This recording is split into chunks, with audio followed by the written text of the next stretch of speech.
उनके अध्यक्ष जी और उनके सभी सम्मानित अधिकारी और यहाँ आए हुए स्मॉल स्केल इंडस्ट्रीज के सभी साथियों, एक ऐसे समय में आपके बीच में व्याख्यान करने आया हूँ जब सारे देश में बहुत हताशा का माहौल है। इंडस्ट्रीज के बीच में जो हताशा है उसको एक ही लाइन में मैं आपसे कहूँ। अभी कुछ दिन पहले मैं शेयर मार्केट में गया था, बॉम्बे स्टॉक एक्सचेंज में मेरा एक लेक्चर हुआ था रिंग के अंदर। बहुत कम लोग होते हैं जिनका लेक्चर वो रिंग में करते हैं, लेकिन पता नहीं मेरा लेक्चर उन्होंने रिंग में रखा।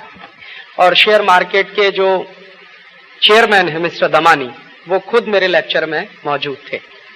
तो लेक्चर के बीच में दमानी साहब ने जो मुझे एक बात कही वो ये कि राजीव भाई, पिछले 40 साल में हिंदुस्तान के बाजार में इतनी भयंकर मंदी नहीं आई जो इस साल में हम देख रहे हैं। माने इतना भयंकर रिसेशन इंडियन मार्केट में आ गया है कि पता नहीं क्या होगा।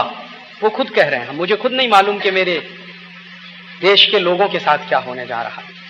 ये जो भयंकर रिसेशन आया है इंडियन मार्केट में, ये ऐसे ही नहीं आया है।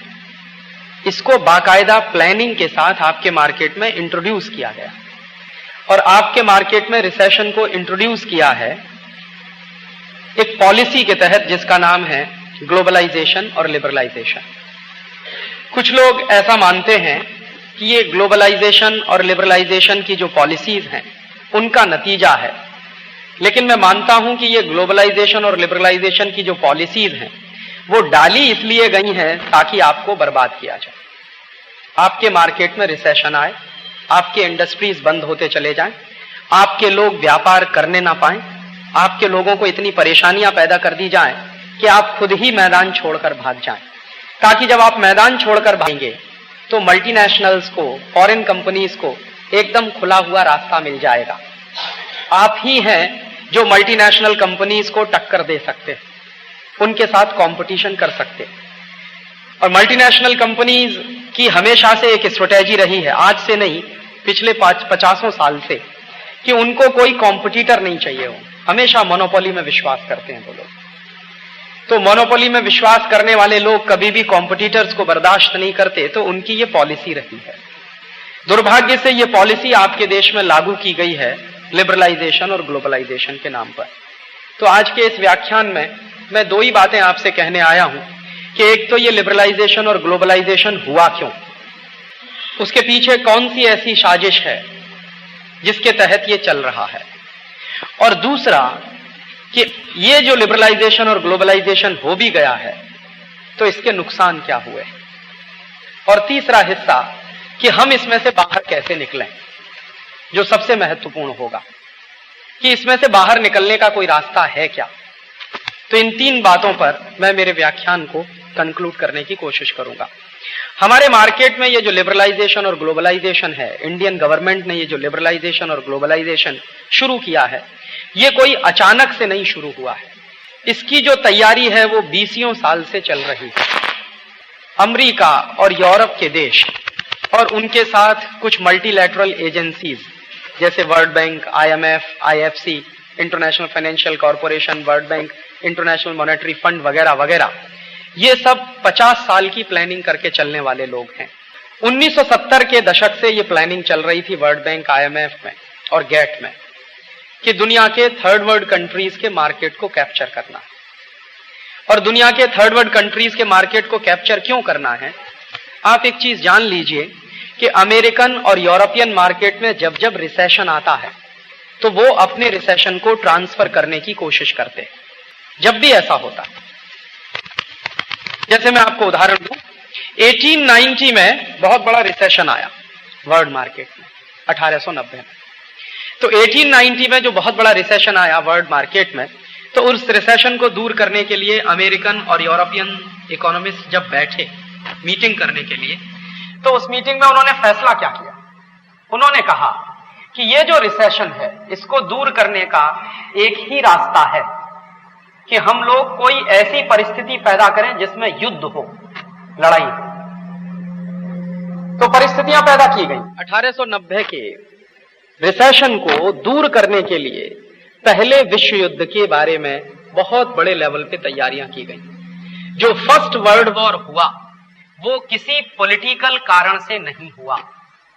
पहले विश्व युद्ध के पीछे विशुद्ध रूप से आर्थिक कारण थे, और वो सबसे बड़ा कारण था जिसके कारण वो युद्ध हुआ, अमेरिका और यूरोपियन मार्केट का रिसेशन। उस रिसेशन को उन्होंने दूर किया 1914 में युद्ध लड़कर। तो 1914 से 1917 के साल में भयंकर युद्ध चला, और उस युद्ध में हुआ सिर्फ एक ही काम कि अमेरिकन और यूरोपियन कंपनियों ने अपने हथियार बेचे।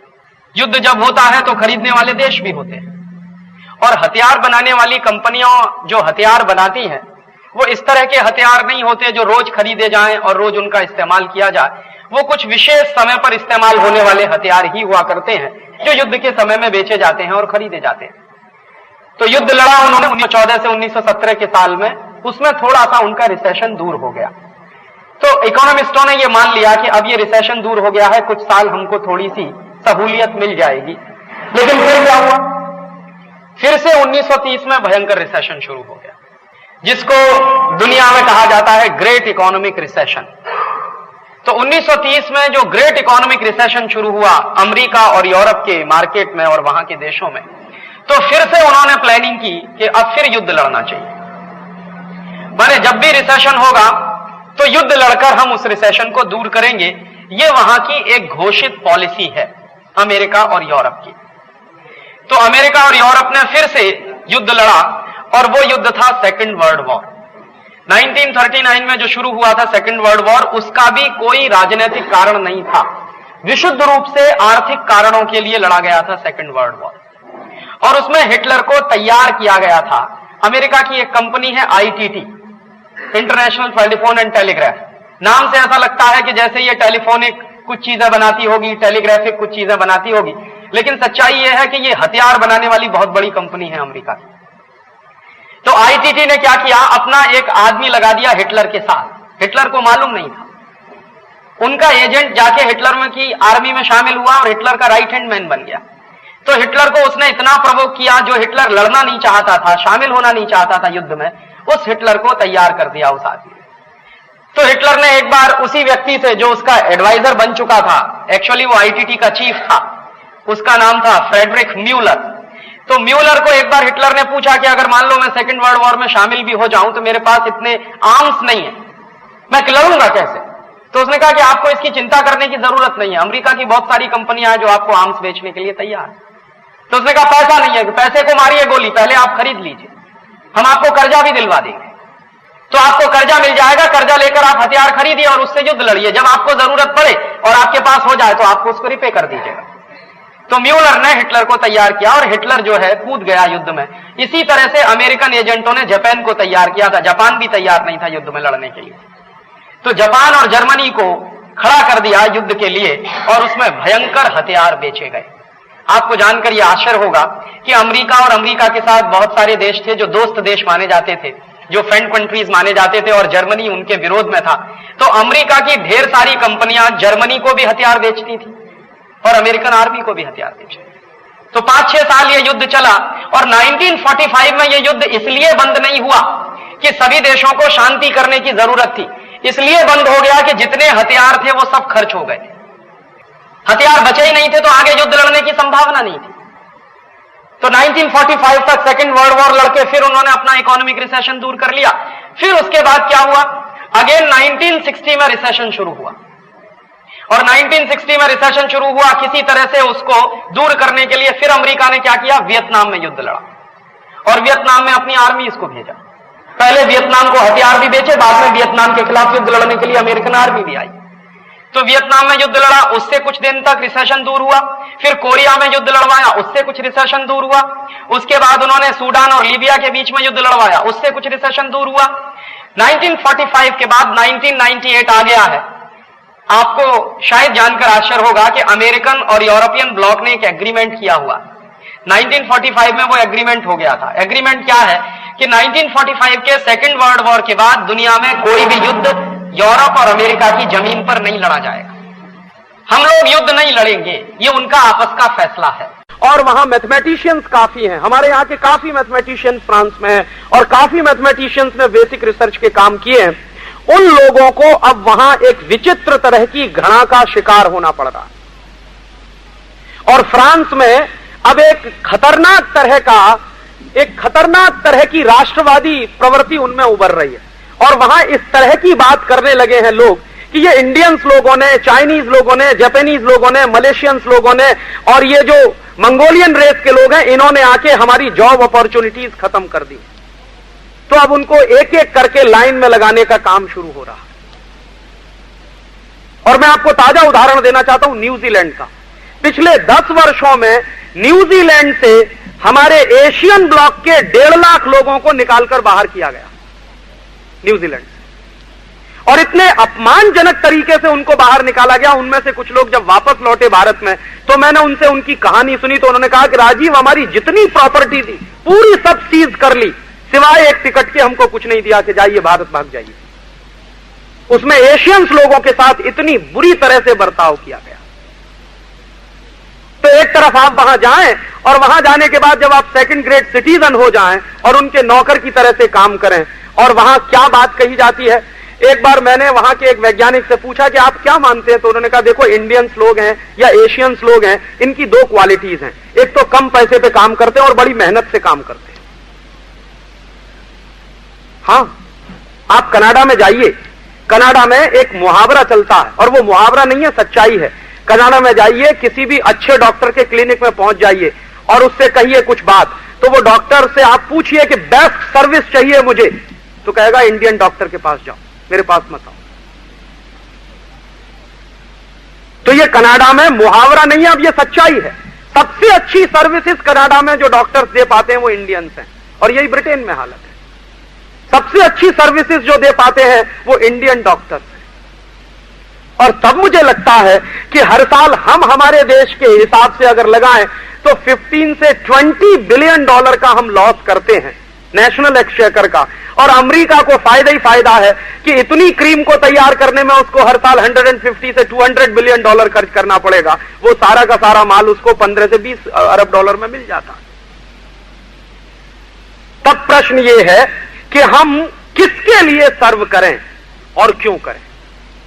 और यहीं पर राष्ट्र की बात महत्वपूर्ण हो जाती है कि जिस राष्ट्र में हम रहते हैं, जहां की सर्विसेज हमने ली हैं, और इन सर्विसेज में से पढ़कर ही हम इतने बड़े हुए हैं, उस राष्ट्र के प्रति हमारे कर्तव्य क्या हैं। क्योंकि मैंने नहीं देखा मेरे जो साथी गए हैं वापस लौट के आए हों इस देश को सर्व करने के लिए। क्योंकि हमारे यहां आजादी के बाद से एक भी ऐसा कानून नहीं है कि भारत सरकार इस देश के ब्रेन ड्रेन को रोक सके। एक भी कानून इस देश में ऐसा नहीं है।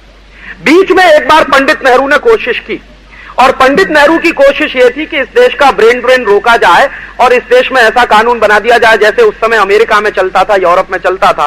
तो पंडित नेहरू ने जब जब वो कानून बनाने की कोशिश की, तब तब बाहर से धमकी ये आई कि अगर आपने ये कानून बनाया तो हम आईआईटीज को मदद देना बंद कर दें। तो उन आईआईटीज को मदद बंद हो जाएगी और वो चल नहीं पाएंगी। इसी लालच में इस देश में वो कानून आज तक नहीं बन पाया, और अभी तक वो बिल पंडित नेहरू के जमाने में पार्लियामेंट में इंट्रोड्यूस हुआ था 1957 में ब्रेन ड्रेन रोकने के लिए, वो बिल आज तक इस देश में पारित नहीं हो पाया। और शायद हो पाएगा, इसमें मुझे शक है।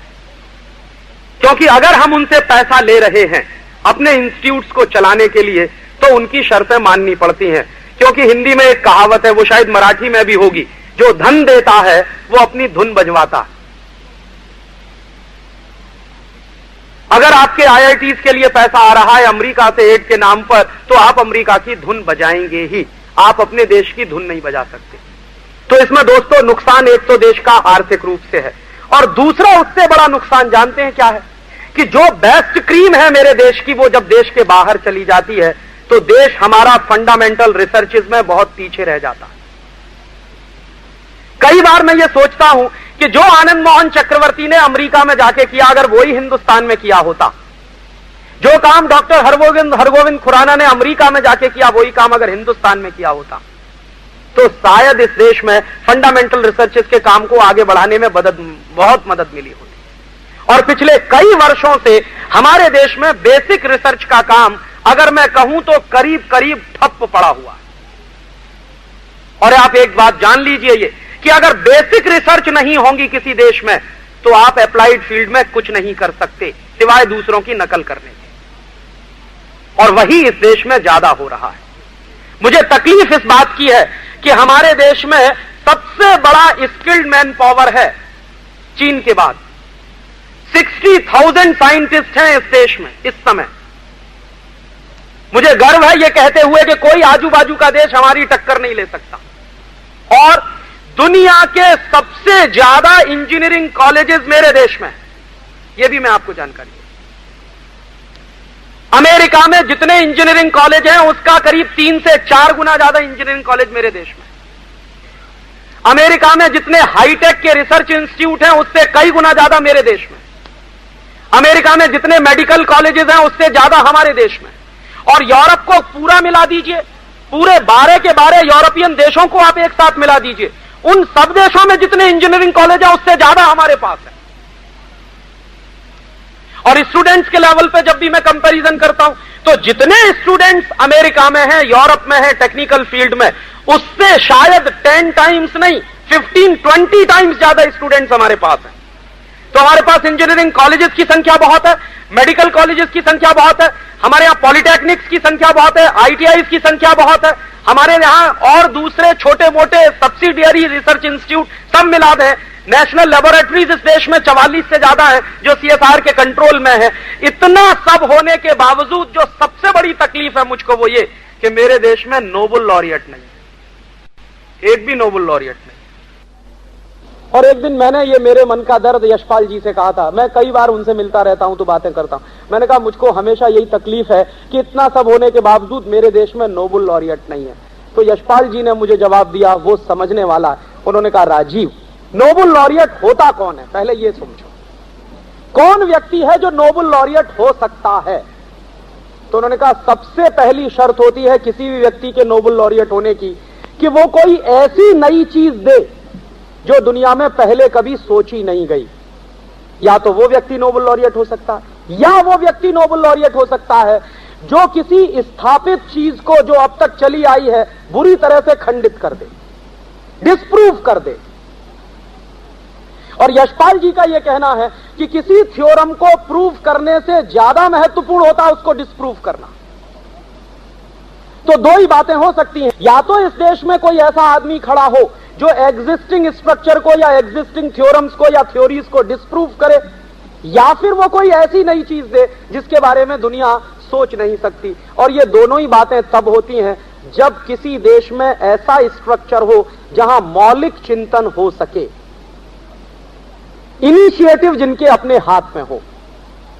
तो चूंकि यहां मौलिक चिंतन होता नहीं है और मौलिक चिंतन होता नहीं है तो आप कल्पना मत करिए कि आप नोबेल लॉरिएट बनेंगे। और दूसरी बात वो हमेशा मुझसे कहते हैं और मुझे उनकी ये बात बहुत अच्छी लगती है, वो कहते हैं कि नोबेल लॉरिएट होना डिग्री से नहीं जुड़ा हुआ है। कभी डिग्री से कोई साइंटिस्ट का काम तय करने की कोशिश मत करना, धोखा हो जाएगा इसमें। तुम जो है अपने पूरे इंटेलेक्ट को डिग्री से नापते हो और जो नोबेल लॉरिएट होते हैं वो अपने इंटेलेक्ट को डिग्रियों से नहीं नापा करते। तो तुमने पूरे के पूरे एजुकेशन सिस्टम को डिग्री में फंसा दिया है और जहां नोबेल लॉरिएट पैदा हो रहे हैं वहां का एजुकेशन सिस्टम डिग्री से बाहर है। तो चूंकि वहां का एजुकेशन सिस्टम पूरी तरह डिग्री से बाहर है और तुम्हारे देश का पूरा एजुकेशन सिस्टम डिग्री के साथ जुड़ा हुआ है, तुम्हारे पास डिग्री है तो तुम्हारे इंटेलेक्ट की बात कोई सोचेगा, अगर डिग्री नहीं है तुम चाहे जितना बेसिक रिसर्च करो कोई तुमको रिकॉग्निशन नहीं देने वाला। ये तुम्हारी सबसे बड़ी प्रॉब्लम है। तो मैंने कहा यशपाल साहब ये प्रॉब्लम कब से है इस देश में? तो उन्होंने कहा ये प्रॉब्लम अंग्रेजों के जमाने से है। और मैंने कहा अंग्रेजों के जमाने से ये कैसे आई? उन्होंने मुझे एक किस्सा सुनाया और उनके उस किस्से पर मैंने काफी शोध का काम भी किया। उन्होंने कहा तुमको मालूम नहीं है, इस देश में अंग्रेजों ने जब एजुकेशन सिस्टम शुरू किया था तो ये अंग्रेज थे जिन्होंने डिग्री के साथ इंटेलेक्ट को जोड़ना शुरू किया था। और अंग्रेजों के जमाने का यह नियम था कि अगर आप अंग्रेजों के इंस्टीट्यूट से पढ़कर और डिग्री लेकर नहीं निकले हैं तो आपका रिकॉग्निशन नहीं होगा। और चूंकि उनके स्कूल से उनके इंस्टीट्यूट से डिग्री लेकर कोई निकलता नहीं था तो इसलिए उसका कोई रिकॉग्निशन नहीं होता था। तो हर एक आदमी को उनके इंस्टीट्यूट में जाना ही पड़ता था डिग्री लेने के लिए। और दूसरी बात क्या थी? दूसरी बात यह थी कि अंग्रेजों के इंस्टीट्यूट में कोई पढ़ने को चला जाए डिग्री लेने के लिए तो पढ़ाई ऐसी होती थी कि आप बेसिक रिसर्च नहीं कर सकते और मौलिक चिंतन नहीं कर सकते। आप उस इंस्टीट्यूट के बाहर रह के मौलिक चिंतन कर सकते हैं, लेकिन आपके पास डिग्री नहीं है तो आपका रिकॉग्निशन नहीं है। और आप अगर बेसिक चिंतन करना चाहते हैं, मौलिक चिंतन करना चाहते हैं, तो आपको अंग्रेजों के जमाने में डिग्री की जरूरत है, और अगर आप बाहर रह के करते हैं तो आपका रिकॉग्निशन नहीं है। और इसी चक्कर में अंग्रेजों ने पूरे देश के टेक्नोलॉजिकल इंफ्रास्ट्रक्चर को बर्बाद कर दिया। ये एक दिन यशपाल जी ने मुझको कहा, तो मैंने कहा आप क्या कह रहे हैं? तो उन्होंने कहा मैं जो कह रहा हूं बहुत सीरियस कह रहा हूं कि मेरे देश का टेक्नोलॉजी का जितना इंफ्रास्ट्रक्चर था वो अंग्रेजों ने बर्बाद कर दिया। तो मैंने कहा इसका माने इस देश में टेक्नोलॉजी का इंफ्रास्ट्रक्चर रहा था कि हाँ बिल्कुल रहा था। तो मैंने कहा उस पर कुछ रिसर्च हुई है? उन्होंने कहा नहीं हुई है, करने की जरूरत है। तो मेरे जीवन में पहली बार मुझको आश्चर्यजनक एक सच्चाई पता चली कि कभी मेरे देश में टेक्नोलॉजी का इंफ्रास्ट्रक्चर भी रहा था। तो वो क्या था उसको समझना चाहिए। तो उन्होंने कहा उसको अगर समझना हो तो तुमको हिस्ट्री पढ़नी पड़ेगी। मैंने कहा मैं तो टेक्नोलॉजी पढ़ना चाहता हूं। उन्होंने कहा टेक्नोलॉजी पढ़ो जरूर, लेकिन हिस्ट्री के साथ, तो समझ में आएगा। और उस दिन से मुझे लगा कि इस दिशा में कुछ काम करने की जरूरत है। समझूं तो सही कि भारत का टेक्नोलॉजिकल इंफ्रास्ट्रक्चर क्या था, क्योंकि मेरे मन में अक्सर ये आता था, बचपन से मैंने कुछ किस्से कहानियां सुने, आपने भी किस्से कहानियां सुने कि महरौली में एक खंबा लगा हुआ है, वो कभी जंग नहीं खाता। और आज दुनिया में कोई भी कंपनी ऐसा स्टील बनाकर नहीं दे सकती जिस पर जंग ना लगे। तो मन में आता तो था कि ऐसा कुछ रहा तो होगा, नहीं तो ये ऐसा खंबा कैसे बन सकता है जो हजारों साल से खड़ा हुआ है।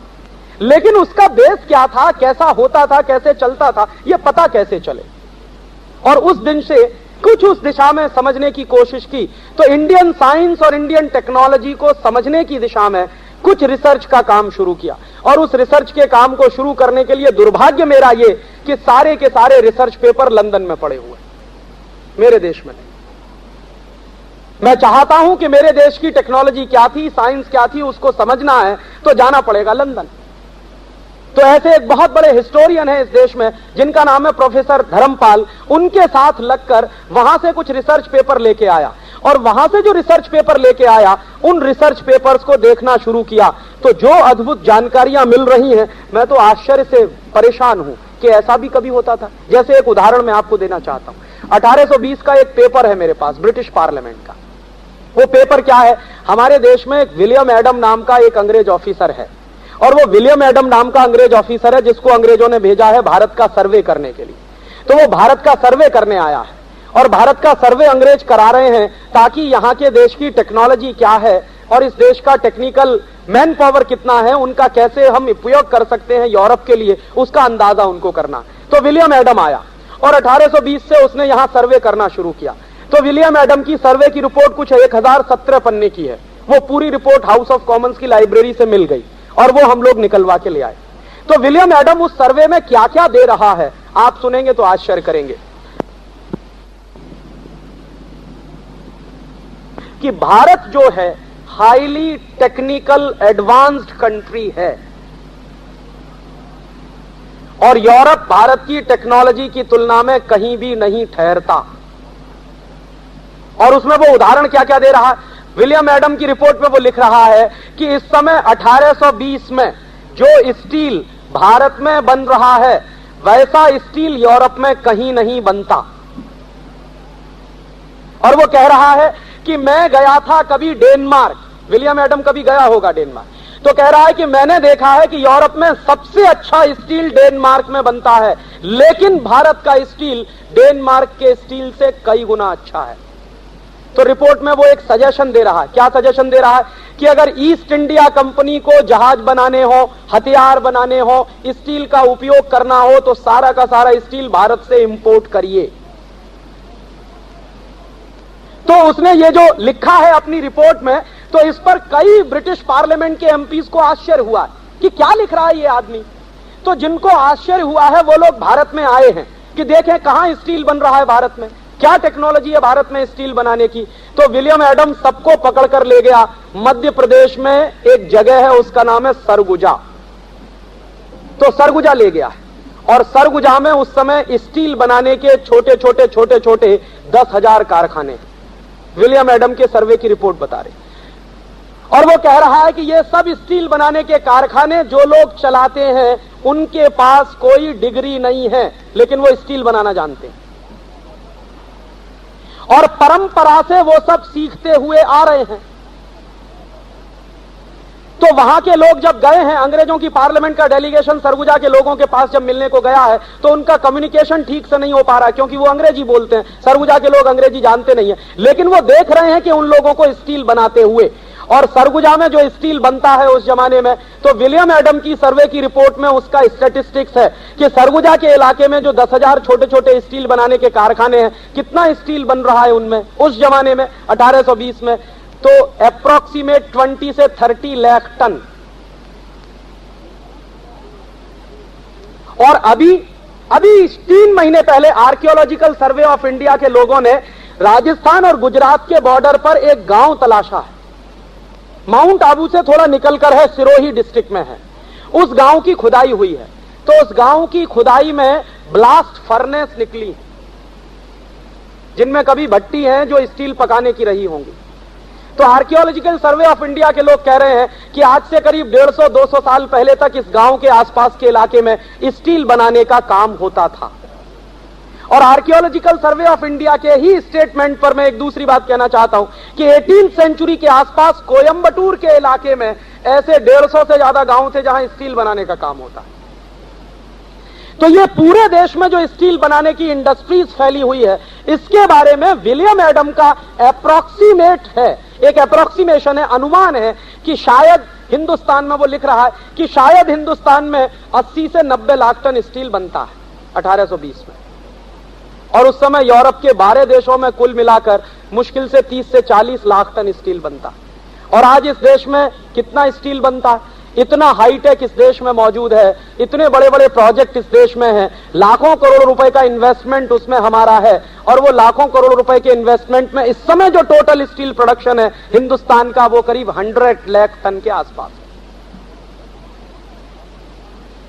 तो वो जो रिपोर्ट मिली है, तो मेरे मन में एक जिज्ञासा पैदा हुई है कि अगर ये स्टील बन रहा है तो स्टील बनाने की कोई टेक्नोलॉजी भी रही होगी, समझना चाहिए उसको क्या टेक्नोलॉजी है। और अगर वो टेक्नोलॉजी हमारे पास थी तो जरूरत इस बात की थी हमको कि हमारी उस टेक्नोलॉजी को हम इनोवेट करते और इंप्रूव करते और आज की जरूरत के हिसाब से उसको डालते, ना कि किसी विदेश से टेक्नोलॉजी को इंपोर्ट करके लाते। सरगुजा के इलाके में मैं भी गया उस रिपोर्ट को पढ़ने के बाद, तो अभी भी वहां कुछ 30-40 गांव हैं जिस गांव के सरपंच और मुखिया स्टील बनाना जानते हैं। उनमें से एक मुखिया को पकड़कर मैं बीएचयू ले गया था, बीएचयू में जो आईआईटी है उसके मेटलर्जी डिपार्टमेंट में ले गया, और मैं उस मुखिया को इसलिए ले गया कि सारे प्रोफेसर से इसकी मुलाकात करानी है।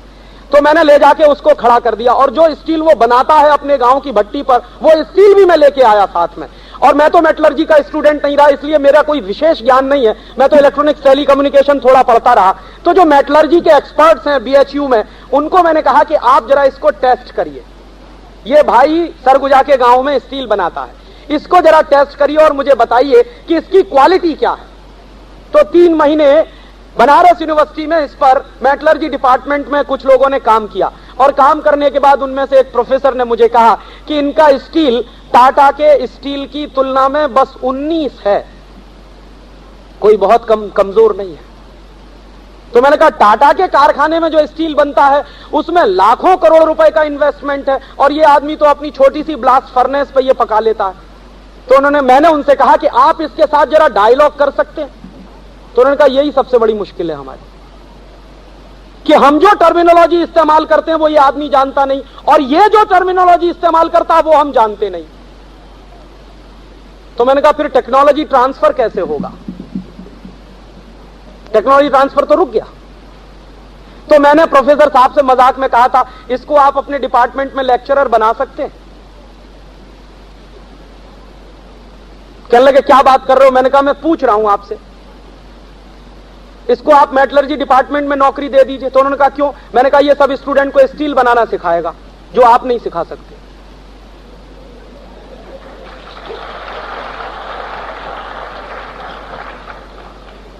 आप जो है स्टील बनाने की थ्योरी पढ़ा सकते हैं, लेकिन स्टील बनाना नहीं सिखा सकते इन स्टूडेंट्स को, ये सिखा देगा बनाना। तो उन्होंने कहा राजीव बात तो तुम्हारी सही है। मैंने कहा फिर इसमें प्रॉब्लम क्या है? कि चलो वाइस चांसलर से बात करते हैं। तो एक दिन गए हम लोग वाइस चांसलर से बात करते, तो वाइस चांसलर साहब ने कहा तुम्हारी सब बात ठीक है, लेकिन एक ही बात मुश्किल है कि इसका मैं अपॉइंटमेंट करूं कैसे, इसके पास डिग्री नहीं है। मैंने कहा इस आदमी के पास मान लिया है कि डिग्री नहीं है, लेकिन इसके पास जो ज्ञान है वो ज्ञान मुझे मिलना चाहिए, और अगर ये आदमी मर गया तो इसके साथ ये ज्ञान भी चला जाएगा। और आपका काम नहीं है क्या ये, कि काम तो है, बराबर है, सब बात है, लेकिन तुम बताओ कि मैं सरकार को क्या लिख के भेजूं कि मैंने एक नया लेक्चरर अपॉइंट कर लिया है, उसको तनख्वाह देनी है, तो उनको कुछ दिखाना पड़ता है। अब इसके पास डिग्री नहीं है तो दिखाऊंगा क्या, तो तनख्वाह कहां से आएगी? मैंने कहा तनख्वाह की आप मारिए गोली, हम कोशिश करके अपनी जेब से इसको तनख्वाह देंगे, आप इसको रख लीजिए यहां। मैं चाहता हूं कि ये आ गया वापस ना चला जाए सरगुजा में, कहीं ये मर गया तो मेरे हाथ से ये भी चला जाएगा, सीखने को कुछ नहीं मिल पाएगा। तो वो 10-15 दिन रहा, और 10-15 दिन रहने के बाद भाग गया वहां से रात में। और उसके पास में जब दोबारा गया उससे बात करने के लिए, तो उसने कहा कि तुम्हारे यहां मेरी बात बैठने वाली नहीं है और मैं वहां रह नहीं सकता, तुमको अगर सीखना है तो मेरे पास आ जाओ, यहां एक स्कूल खोलो, मैं तुमको सिखाता हूं स्टील कैसे बनती। अब उसकी एक दूसरी तकलीफ और है, वो आदमी, उसके पास ऐसे 40 लोग हैं सरगुजा में, जिस गांव में वो रहता है आजू बाजू में उसके पास 40 लोग हैं। उन 40 लोगों का एक प्रदर्शन हम अगली साल करने जा रहे हैं बनारस में, और मैं आपको इनवाइट करने जा रहा हूं। अगली साल हम बनारस में एक साइंस मेला करने जा रहे हैं, टेक्नोलॉजी और साइंस का, इंडिजिनस टेक्नोलॉजी और इंडिजिनस साइंस का एग्जीबिशन हम करने जा रहे हैं। उसमें उन 40 लोगों को हम लगाएंगे, उनका स्टॉल बनाएंगे, और उनके स्टॉल पे हम दिखाने वाले हैं कि वो स्टील कैसे बनाते हैं। आपको मौका मिले आप जरूर आइएगा, मेरा व्याख्यान के बाद मेरा एड्रेस ले लीजिएगा। तो उनकी जो एक दूसरी प्रॉब्लम है वो हम सब समझें सीरियसली, कि उस गांव में ऐसे 40 लोग हैं जो आज भी जानते हैं कि स्टील कैसे बनता है, उन्होंने अपने दादा परदादा पुरखों से सीखा है स्टील बनाने का काम। अब उनकी जो दूसरी प्रॉब्लम है वो ये कि हमारे देश में एक कानून है अंग्रेजों के जमाने का बनाया हुआ, वो उनके लिए सबसे बड़ा अड़चन है। उस कानून का नाम है इंडियन फॉरेस्ट एक्ट, 1865 का ये कानून है। तो ये कानून जो बन गया है जब से, तब से उन लोगों का रॉ मटेरियल लेना बंद हो गया, वो जंगल से रॉ मटेरियल नहीं ले पाते। अब वहां खदाने हैं, माइंस हैं, आयरन ओर वहां बेस्ट क्वालिटी का है। दो ही जगह पर हिंदुस्तान में बेस्ट क्वालिटी का आयरन ओर है, या तो गोवा में है और या तो सरगुजा के इलाके। तो बेस्ट क्वालिटी का आयरन ओर है। वो लोगों की प्रॉब्लम ये हो गई है कि जब से वो कानून लागू है तब से वो गांव के लोग जंगल की खदानों से आयरन ओर ला नहीं सकते, और अगर वो ले आए तो वो गैर कानूनी होता, और कभी फॉरेस्ट डिपार्टमेंट वाले पकड़ लेते हैं तो जेल के अंदर कर देते हैं उनको। और तकलीफ दूसरी क्या है कि उसी सरगुजा के इलाके से बेस्ट क्वालिटी का आयरन ओर जापान की एक कंपनी निप्पन डेरनो खोद खोद के ले जाती है। 4 जहाज रोज भर के जाते, 4 जहाज आयरन ओर के, और वो जापान में स्टील बनता, वो वापस हिंदुस्तान में आके बिकता। और इस नजदीक के गांव के लोग कहते हैं हमको ये दे दो आयरन ओर, तो कहते हैं नहीं, कानून ऐसा है इस देश में।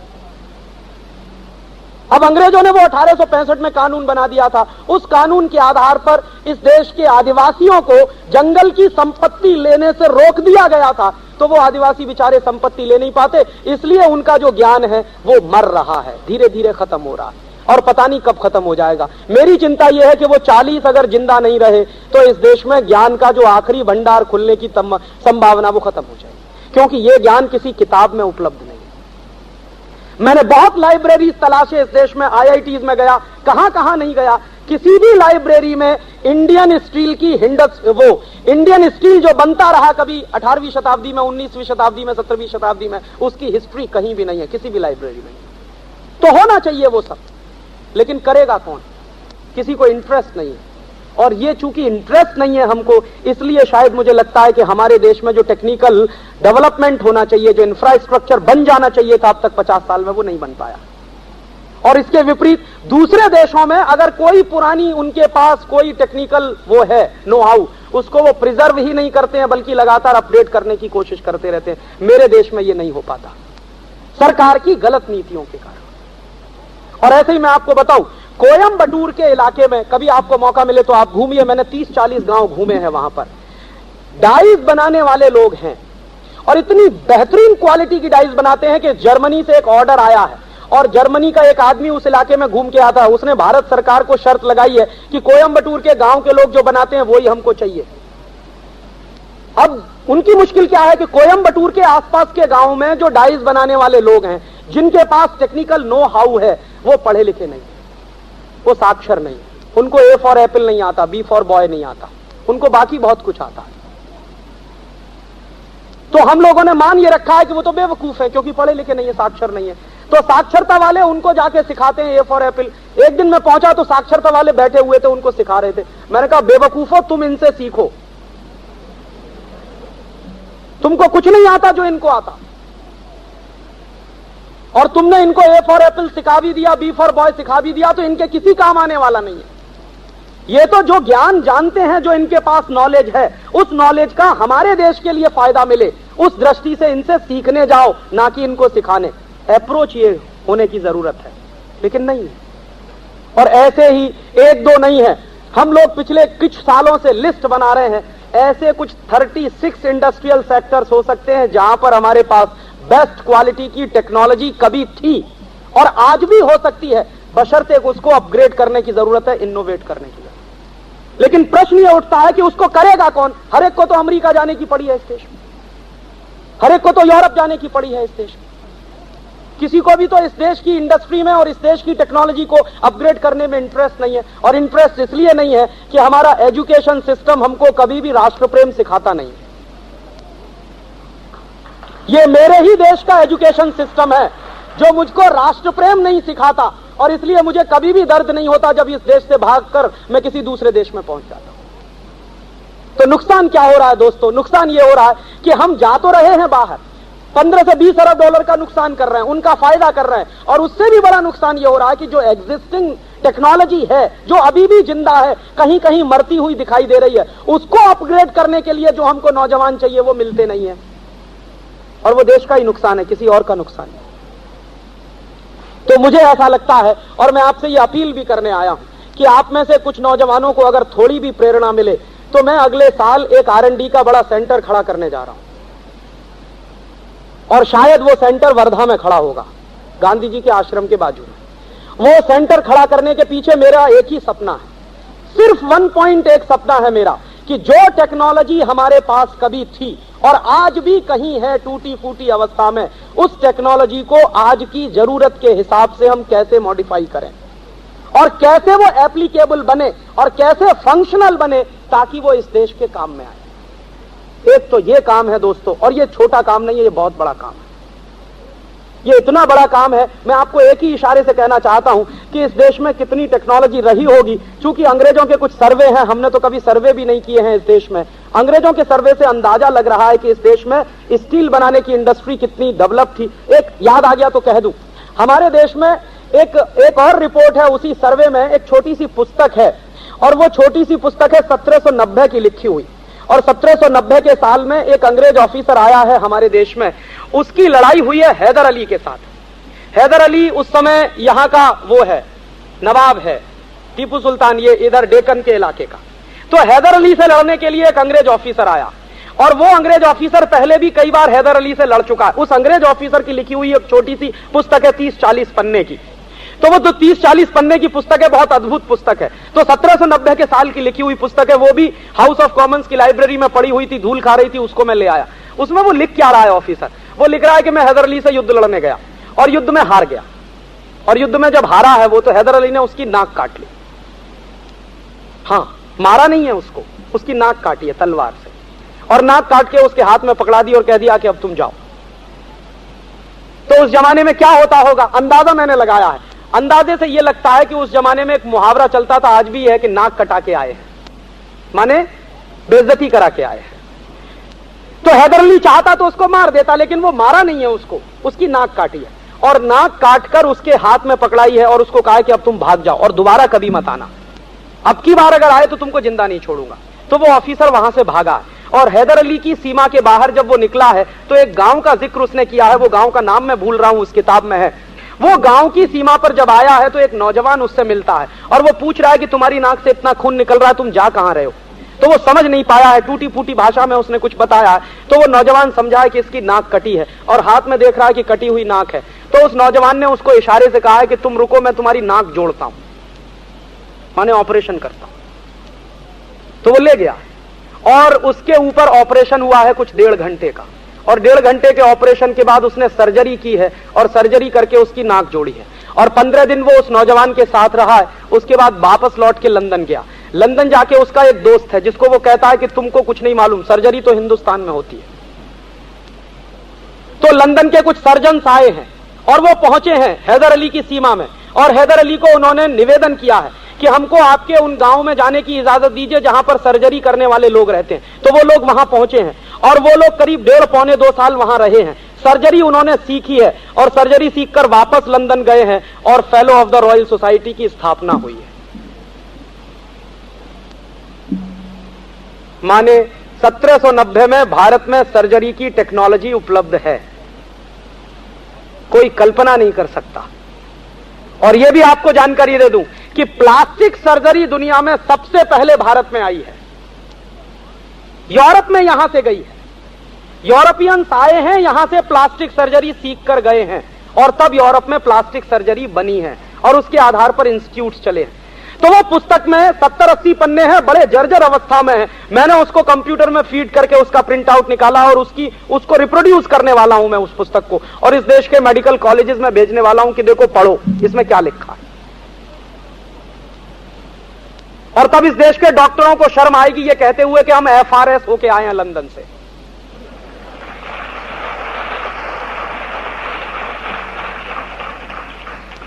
और वो जो पुस्तक है उस पुस्तक का जिक्र विलियम एडम की रिपोर्ट में भी है। मैं ये विलियम एडम की पूरी रिपोर्ट छापने जा रहा हूं, अगले 1 महीने में इस पर पुस्तक आ रही है, आपको भी पढ़ने को मिलेगी।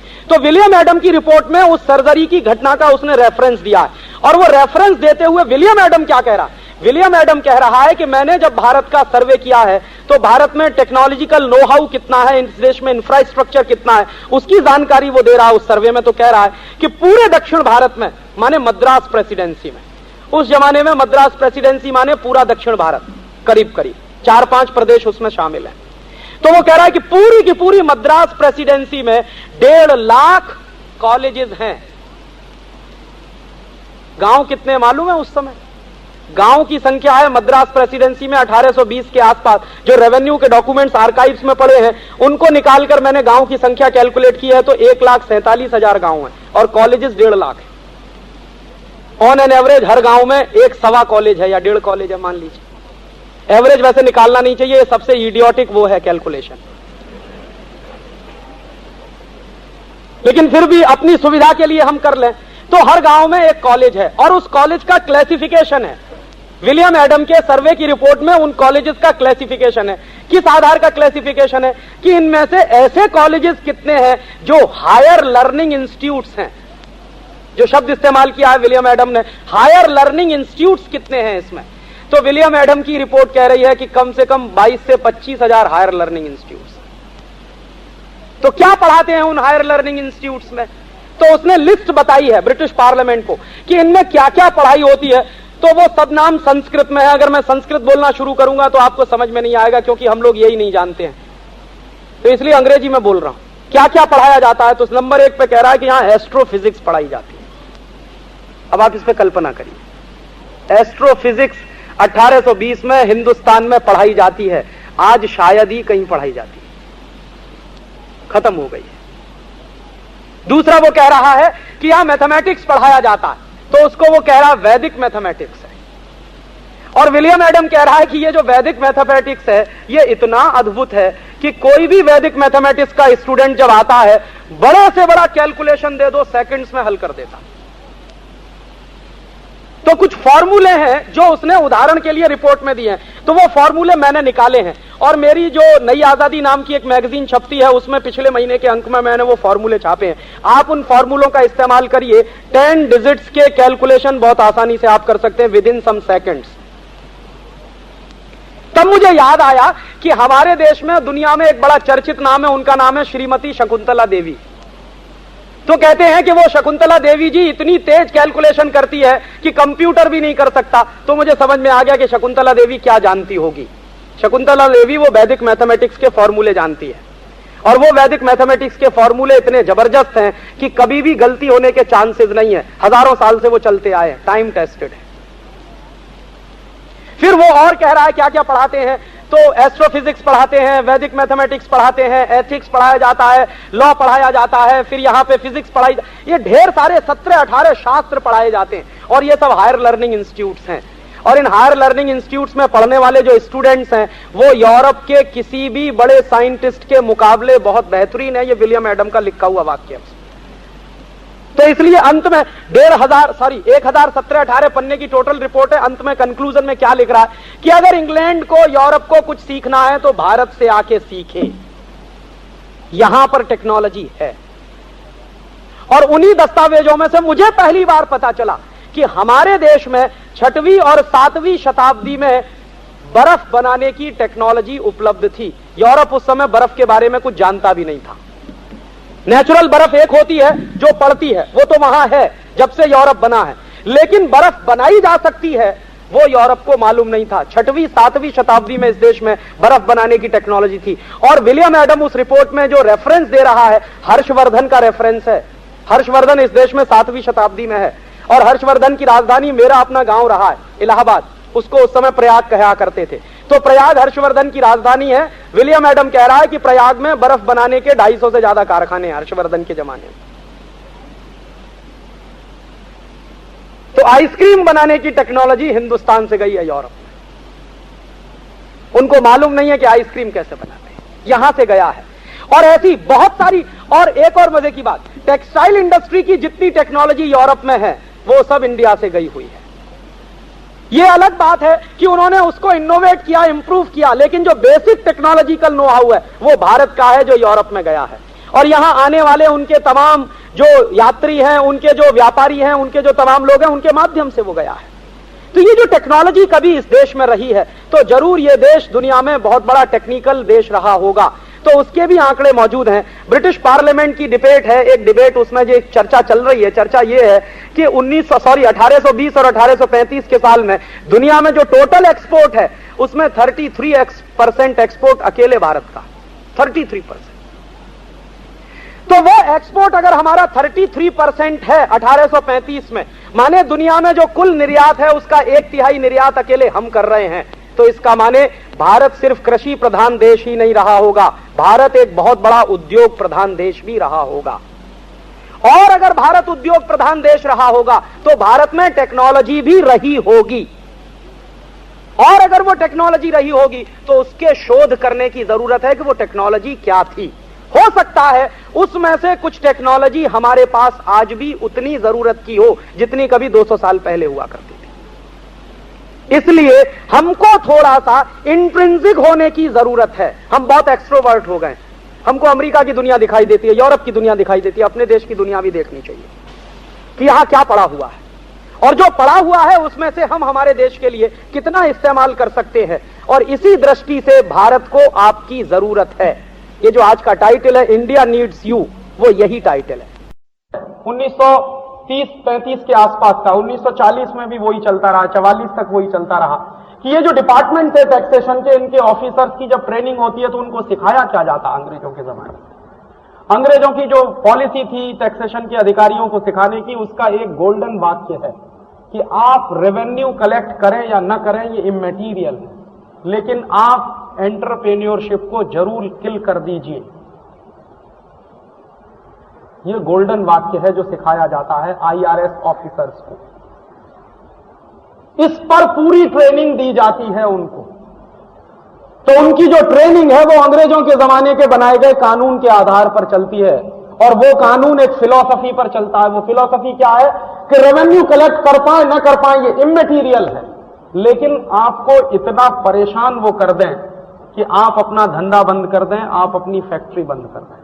ये पॉलिसी है और वही पॉलिसी कंटिन्यू हो गई है हिंदुस्तान में आजादी के बाद भी।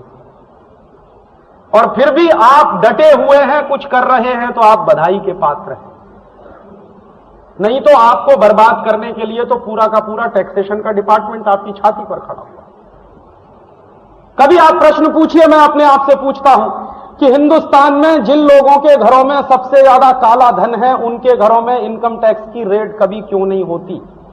हिंदुस्तान के सारे पॉलिटिशियंस, सबसे ज्यादा घोटाला करने वाले हमारे नेता हैं, ये बात सिद्ध हो चुकी है। लेकिन किसी भी नेता के घर में इनकम टैक्स डिपार्टमेंट वालों ने रेड की है क्या पिछले 50 साल में? यह भी मालूम है हिंदुस्तान में कि हमारे नेताओं ने जो घोटाले किए हैं उन घोटालों के माध्यम से $140 बिलियन हिंदुस्तान से वो ले गए हैं और स्विस बैंकों में जमा है, विदेशी बैंकों में जमा है। तो कभी इनकम टैक्स वाले इस बात की कोशिश करते हुए आपको नजर आते हैं कि वो $140 बिलियन कैसे लाया जाए वापस भारत में। तो जिनके पास सबसे ज्यादा काला धन है उन्हीं को कभी टैक्सेशन के अधिकारी परेशान नहीं कर पाते। एक सॉलिड एग्जाम्पल दूं, जिंदा नहीं है, एक नेता थे जगजीवन राम, हमेशा पब्लिक मीटिंग में कहा करते थे कि मैं अपना इनकम टैक्स रिटर्न भरना भूल जाता हूं हर साल, यही कहते थे। तो वो हमेशा अपना इनकम टैक्स रिटर्न भरना भूलते थे, हर साल भूलते थे, और कभी इनकम टैक्स के किसी अधिकारी में हिम्मत नहीं हुई कि जगजीवन राम के घर में जाके रेड डाले। लेकिन वो इनकम टैक्स वाले आपकी छाती पर खड़े रहेंगे, आपको सोने भी नहीं देंगे। मतलब क्या है, आपकी एंटरप्रेन्योरशिप को बर्बाद करने के लिए पहले से ही एक डिपार्टमेंट बना हुआ है टैक्सेशन का। ऊपर से ये ग्लोबलाइजेशन, लिबरलाइजेशन और प्राइवेटाइजेशन की मार ने आपको खत्म करने की पूरी साजिश रची है। तो आप तो फंसे हैं चारों तरफ से, और आखिरी बची कुची जो उम्मीद थी वो भी खत्म हो गई। गैट में आपको जबरदस्ती शामिल करा लिया, WTO पे जबरदस्ती आपके हस्ताक्षर करा लिए। हिंदुस्तान की पार्लियामेंट से भी नहीं पूछा, हिंदुस्तान के लोगों से भी नहीं पूछा, कभी कैबिनेट की कमेटी ने फैसला नहीं किया जिसके बारे में उस पर हस्ताक्षर करके आए आपके देश के प्रणब मुखर्जी। गए थे 94 में एग्रीमेंट साइन किया, पूरे देश में इसका विरोध था, सारे ट्रेड यूनियंस विरोध कर रहे थे, फार्मर्स ऑर्गेनाइजेशंस ने विरोध किया, हमारे जैसे आजादी बचाओ आंदोलन ने भी भयंकर विरोध किया। पूरे देश में भयंकर विरोध होने के बावजूद आपके देश में ऐसे लोग हैं जो देश के हितों के खिलाफ एग्रीमेंट साइन करके आए। और क्या कहा इन्होंने, सारे देश में बहस क्या चलाई कि हम अकेले नहीं रह सकते, माने हमको शामिल होना ही है। तो ये अकेले क्यों नहीं रह सकते, तो वो ये कहते रहे कि हम जो है मल्टीलैटरल ट्रेड करने में जाएंगे तो ज्यादा हमको आसान होगा, बाइलैटरल ट्रेड में हम नहीं फंस सकते। और आपको मैं जानकारी दूं कि आज भी हिंदुस्तान में सबसे ज्यादा ट्रेड बाइलैटरल है, मल्टीलैटरल नहीं है। हमेशा से ट्रेड बाइलैटरल रहा, मल्टीलैटरल ट्रेड तो हमारे जैसे देश कभी कर नहीं सकते। चीन जैसा ताकतवर देश हिम्मत नहीं करता मल्टीलैटरल ट्रेड करने की। जितने निगोशिएशंस होते हैं ट्रेड के वो बाइलैटरल ही होते हैं सबसे ज्यादा, मल्टीलैटरल कभी नहीं होते। लेकिन हिंदुस्तान के लोगों को बेवकूफ बना के एक ऐसा तर्क उन्होंने आपके मार्केट में डाल दिया, दिमाग में डाल दिया कि हम अलग नहीं रह सकते। इसी के बाजू में एक दूसरी बात और कह दूं कि चीन कभी भी गैट का मेंबर नहीं रहा फ्रॉम 1947। जब से गैट बना तब से चीन कभी गैट का मेंबर नहीं रहा, और बिना गैट का मेंबर हुए चीन का ट्रेड सरप्लस है अमेरिका के साथ $30 बिलियन। अमेरिका आजकल पर नहीं रहा, आज वो दुनिया में सेकंड नंबर की वाइब्रेंट इकोनॉमी है अमेरिका के बाद चीन। तो बिना गैट में शामिल हुए चीन अगर इतनी तरक्की कर सकता है तो हम क्यों नहीं कर सकते। ये हमको बेवकूफ बनाने के लिए तर्क दिया गया था कि हम गैट में शामिल नहीं होंगे तो अलग थलग रह जाएंगे। और दूसरी बातें ये कही गई थी कि जब हम गैट में शामिल हो जाएंगे तो बहुत सारे देशों को अपनी बाउंड्रीज तोड़नी पड़ेंगी, ट्रेड के जो बैरियर्स बना रखे हैं वो उनके तोड़े जाएंगे। दो तरह के बैरियर्स होते हैं, क्वांटिटेटिव रिस्ट्रिक्शंस के बैरियर होते हैं और आपके टैरिफ बैरियर होते हैं। तो टैरिफ और नॉन टैरिफ बैरियर जब टूटेंगे तो हिंदुस्तान का एक्सपोर्ट भी उनके मार्केट में जाएगा। इन बेवकूफों ने यह कभी नहीं बताया कि हिंदुस्तान का एक्सपोर्ट है कितना वर्ल्ड मार्केट में, 0.01% है। तो आप उनके ट्रेड बैरियर तोड़वाकर क्या बेच पाएंगे, उससे ज्यादा वो बेच जाएंगे आपके मार्केट में आकर। और वही हुआ, एक्सपोर्ट आपका नहीं बढ़ा अमेरिका में, बल्कि अमेरिका का एक्सपोर्ट हिंदुस्तान में बढ़ गया पिछले 7 वर्षों में, और 3 गुने से ज्यादा हो गया। इंपोर्ट जरूर बढ़ाया आपने, वो बैरियर खत्म करा के। तो गैट में शामिल होके आपके देश को एक ऐसे अंधे कुएं में ले जाके धकेल दिया, और अब सारी की सारी पॉलिसीज WTO की तरफ से चल रही है। अब उन्होंने आपकी और आर्म ट्विस्टिंग करना शुरू किया कि आपके देश में जो इंडस्ट्रीज चल रही हैं, आप जरा ध्यान करिए, 1970 के पहले का भारत और 1970 के बाद के भारत में बहुत क्वालिटेटिव फर्क है। बिफोर 1970 हिंदुस्तान में इंडस्ट्रीज जैसी कोई बहुत बड़ी हिस्सेदारी नहीं थी मार्केट में, बहुत इंडस्ट्रियल डेवलपमेंट नहीं था हमारा दूसरे तमाम देशों की तुलना में। 1970 के बाद हमने बहुत तेजी से विकास करना शुरू किया। क्यों? क्योंकि हमारे देश में एक कानून बना, इंडियन पेटेंट एक्ट। उसके पहले क्या था? उसके पहले हमारे देश में अंग्रेजों का बनाया हुआ कानून था 1911 के साल का, तो 1911 के साल का अंग्रेजों का बनाया हुआ जो कानून था उसमें क्या था कि प्रोडक्ट पेटेंट भी होता था, प्रोसेस भी पेटेंट होता था, और पेटेंट की अवधि कम से कम 10 से 15 साल की हुआ करती थी। बहुत कोशिश की गई इंडियन पार्लियामेंट में, तो वो पेटेंट एक्ट बदला गया और उस पेटेंट एक्ट को बदलकर एक नया पेटेंट एक्ट बनाया गया जिसमें प्रोसेस के पेटेंट कराने की बात कही गई, प्रोडक्ट पेटेंटेबल नहीं है, यह तय किया था। और प्रोडक्ट पेटेंटेबल क्यों नहीं है? क्योंकि कोई एक प्रोडक्ट है, मान लीजिए वो आप बनाते हैं, मैं बनाता हूं और 10 लोग बनाते हैं, अगर उस पर पेटेंट हो जाए किसी एक आदमी का तो सिर्फ एक ही व्यक्ति बनाएगा उस प्रोडक्ट को, क्योंकि पेटेंट एक लीगल राइट होता। तो इसलिए हमारे यहां प्रोसेस पर पेटेंट तो दिया गया लेकिन प्रोडक्ट को पेटेंटेबल नहीं माना गया। और प्रोसेस का पेटेंट भी सभी इंडस्ट्रीज में नहीं, मुश्किल से 6-7 इंडस्ट्रीज हैं जिनमें प्रोसेस का पेटेंट लागू होता, बाकी सारे इंडस्ट्रीज भी प्रोसेस और प्रोडक्ट दोनों पेटेंट से फ्री रखे गए, इसलिए कि दुनिया के तमाम देशों ने इसी तरह से तरक्की की। अमेरिका में 1790 से लेकर 1910 तक ना प्रोसेस पेटेंट था ना प्रोडक्ट पेटेंट था। दूसरे तमाम देशों में भी ऐसा था। दुनिया के तमाम देशों ने, जापान ने, जर्मनी ने, फ्रांस ने अपनी इंडस्ट्रीज को बचाने के लिए और ज्यादा व्यापक बनाने के लिए पेटेंटेबिलिटी की बात नहीं मानी, और उनके मार्केट में ऐसे ही था जो हमारे मार्केट में आज है। तो उसके चलते उन्होंने अपने आप को आगे साल से, जिस साल से अमेरिका आजाद हुआ, तो आज अमेरिका की यह हालत नहीं होती, जो इतना विकसित हो गया अमेरिका, यह संभव ही नहीं था उनके लिए। तो उन्होंने हमारे मार्केट में वो प्रोसेस और प्रोडक्ट दोनों पेटेंट के लिए WTO पे हस्ताक्षर करके भारत सरकार ने भी कहना शुरू कर दिया कि अब तो हमको ये बदलना ही पड़ेगा। पहले जबरदस्ती जाके हस्ताक्षर करके आए, फिर मजबूरी बताना शुरू कर दिया कि अब तो हमको ये बदलना ही पड़ेगा। तो अब वो प्रोसेस और प्रोडक्ट पेटेंट का कानून आपके देश में लागू होने जा रहा है। अब 1970 का पेटेंट एक्ट खत्म होने जा रहा। अब इसमें क्या है, जो अंग्रेजों के पेटेंट का कानून इस देश में चलता था, ठीक वैसा ही एक नया कानून अब इस देश में आ रहा है, जिसमें कम से कम पेटेंटेबिलिटी की अवधि 20 साल की होगी। नया पेटेंट एक्ट ड्राफ्ट किया है, उसकी कॉपी मेरे पास है। आजकल हम लोग उस पर काफी सीरियसली स्टडी कर रहे हैं। तो उसमें पेटेंटेबिलिटी का मिनिमम पीरियड है 20 ईयर्स। तो मान लीजिए आप कोई एक्स प्रोडक्ट बनाते हैं और उस एक्स प्रोडक्ट पर अमेरिका की कंपनी ने पेटेंट ले लिया और वो कम से कम 20 साल के लिए ले लिया, तो आप उस अमेरिका की कंपनी के पेटेंट राइट्स का इंफ्रिंजमेंट करेंगे तो आपके कारखाने को ताला डलवा देंगे।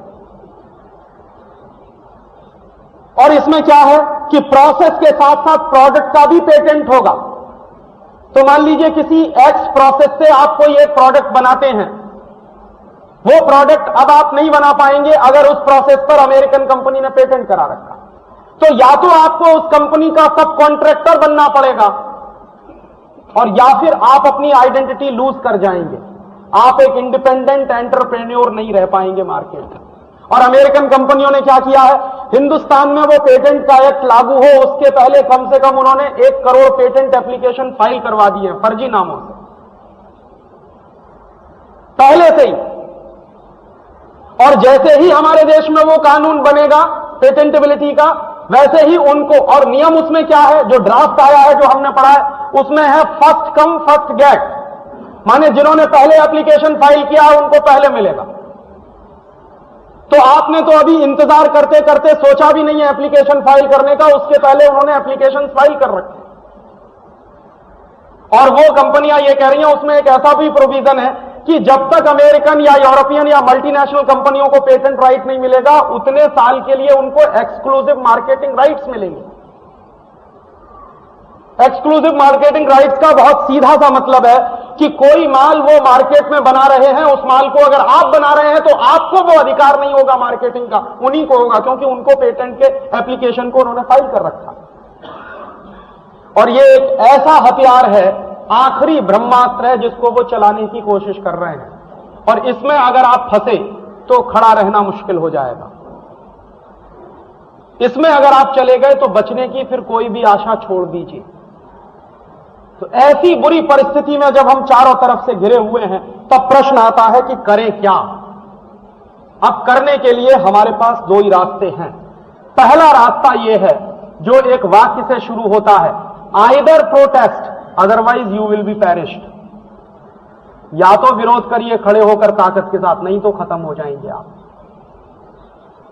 तो एक रास्ता तो यह है कि पूरी ताकत से विरोध करना है, ये जो झंझावात आया हुआ है, इस झंझावात का विरोध करना है तो ये विरोध तभी हो सकता है जब आप इसको लाने वाले लोगों के चेहरे पहचानें। पहले तो अपने दिमाग से इस बात को निकालें कि जिनको आज तक हम बेस्ट फाइनेंस मिनिस्टर मानते रहे, एक्चुअली वो ट्रेटर्स ऑफ द कंट्री हैं, जिन्होंने डुबो दिया है पूरे देश में। और आप सिर्फ मेरी बात पर विश्वास मत करिए, थाईलैंड का प्राइम मिनिस्टर यही कह रहा जो मैं कह रहा हूं। थाईलैंड डूब गया, इंडोनेशिया भी डूब गया, साउथ कोरिया भी डूब गया। और ये सब देश क्यों डूबे हैं? इन्होंने वही किया है जो आपके यहां चल रहा। 10-10, 15-15 साल पहले इन सारे एशियन कंट्रीज ने लिबरलाइजेशन, ग्लोबलाइजेशन का वही रास्ता शुरू किया था जो आपके देश में चल रहा। और आज उनकी हालत उनको मालूम है कि वो डूब गए हैं। तो थाईलैंड के प्राइम मिनिस्टर ने अभी 3 दिन पहले एक स्टेटमेंट दिया है जो हिंदुस्तान के हर अखबार में छपा। उसने कहा है कि हम डूब गए हैं ग्लोबलाइजेशन और लिबरलाइजेशन में। इंडियन गवर्नमेंट को हम चेतावनी दे रहे हैं कि वो इस रास्ते पर आगे ना बढ़े, नहीं तो इंडिया भी डूब जाएगा। ये उसकी चेतावनी, थाईलैंड के प्राइम मिनिस्टर। इंडोनेशिया के प्राइम मिनिस्टर ने भी यही कहा। मलेशिया के prime minister doctor Mahathir Mohamad भी यही कह रहा। और रूस के प्रेसिडेंट बोरिस येल्त्सिन भी यही कह रहा कि जो गलती 1986 में मिखाइल गोर्बाचोव ने की, उसका नतीजा हम भुगत रहे हैं। वो गलती हिंदुस्तान में नहीं होनी चाहिए। ये सारे देश कह रहे हैं कि आप डूब जाएंगे अगर इसी रास्ते पर जाएंगे। और हमारे बेवकूफ वित्त मंत्री कह रहे हैं कि कोई चिंता की बात नहीं, माने चलते ही रहिए इसी रास्ते पर, जब तक हम डूब ना जाएं तब तक उनको लगता ही नहीं है कि कोई चिंता की बात भी है। तो आप उनकी तरफ देखना छोड़िए। तो कुछ काम हमको करने पड़ेंगे। सबसे पहला काम, इस पूरी शक्ति के साथ हमारी जितनी भी है टूटी फूटी, उसका विरोध करिए। विरोध करने के कुछ तरीके हैं। सबसे पहला तरीका क्या है? महात्मा गांधी ने एक रास्ता दिखाया है हमको। महात्मा गांधी क्या कहते थे कि जब दुश्मन से लड़ाई लड़नी होती है तो दुश्मन के पहले हथियार देख लो, क्या हथियार हैं जो उनको इस्तेमाल कर रहा है, और आपको समझ में आ जाए कि उसके हथियार क्या है तो उसकी स्ट्रेटेजी समझो कि किस स्ट्रेटेजी से काम कर रहा है। तो अगर हमको समझ में आ रहा है कि उनके हथियार क्या हैं और उनकी स्ट्रेटेजी क्या है, तो फिर गांधी जी ने एक तीसरा वाक्य कहा कि जब पता चल जाए कि दुश्मन की स्ट्रेटेजी क्या है, उसके हथियार क्या है, उसकी शक्ति का अंदाजा लग जाए, तो सबसे पहला काम दुश्मन की सप्लाई लाइन काटो। माने ये जो बाहर से आने वाले दुश्मन हैं, ये जो बड़ी बड़ी मल्टीनेशनल कंपनियां हैं जो हमको खत्म करने के लिए आ रही हैं, इन मल्टीनेशनल कंपनियों की सप्लाई लाइन काटिए। और वो सप्लाई लाइन हमारे घरों से बनी हुई है। हम पैसा देते हैं मल्टीनेशनल को और वो आ रहे हैं हमको मारने के लिए। हम पीते हैं पेप्सी कोला, हम पीते हैं कोका कोला, हम पीते हैं ब्रुक बॉन्ड की चाय, हम पीते हैं लिप्टन की चाय, हम खरीदते हैं हिंदुस्तान लीवर का साबुन, हम खरीदते हैं प्रॉक्टर एंड गैम्बल के कॉस्मेटिक्स के आइटम। ये हम ही हैं जो अपने दुश्मन का माल खरीदते हैं अपने घर के लिए, माने अपना पैसा अपने दुश्मन को देते हैं और दुश्मन उसी पैसे से तैयारी कर रहा है और आपको मारने के लिए साजिशें रच रहा है। तो जिस दिन आपको पता चल जाए कि ये आने वाले दुश्मन हैं, तो दुश्मनों की सप्लाई लाइन काटिए, माने अपने घरों से मल्टीनेशनल कंपनियों का सामान खरीदना बंद करवाइए। यह है एक रास्ता और यह अभियान पूरे देश में चलाना पड़ेगा। और इसके विकल्प में क्या होगा कि मल्टीनेशनल कंपनियों का माल खरीदना लोग बंद करें तो स्वदेशी कंपनियों का माल खरीदा जाए, क्योंकि स्वदेशी कंपनियों का मार्केट अब भारत सरकार नहीं बनाने वाली, उन्होंने तो मल्टीनेशनल के सामने सरेंडर किया है। ये हमारे जैसे लोग ही कर पाएंगे।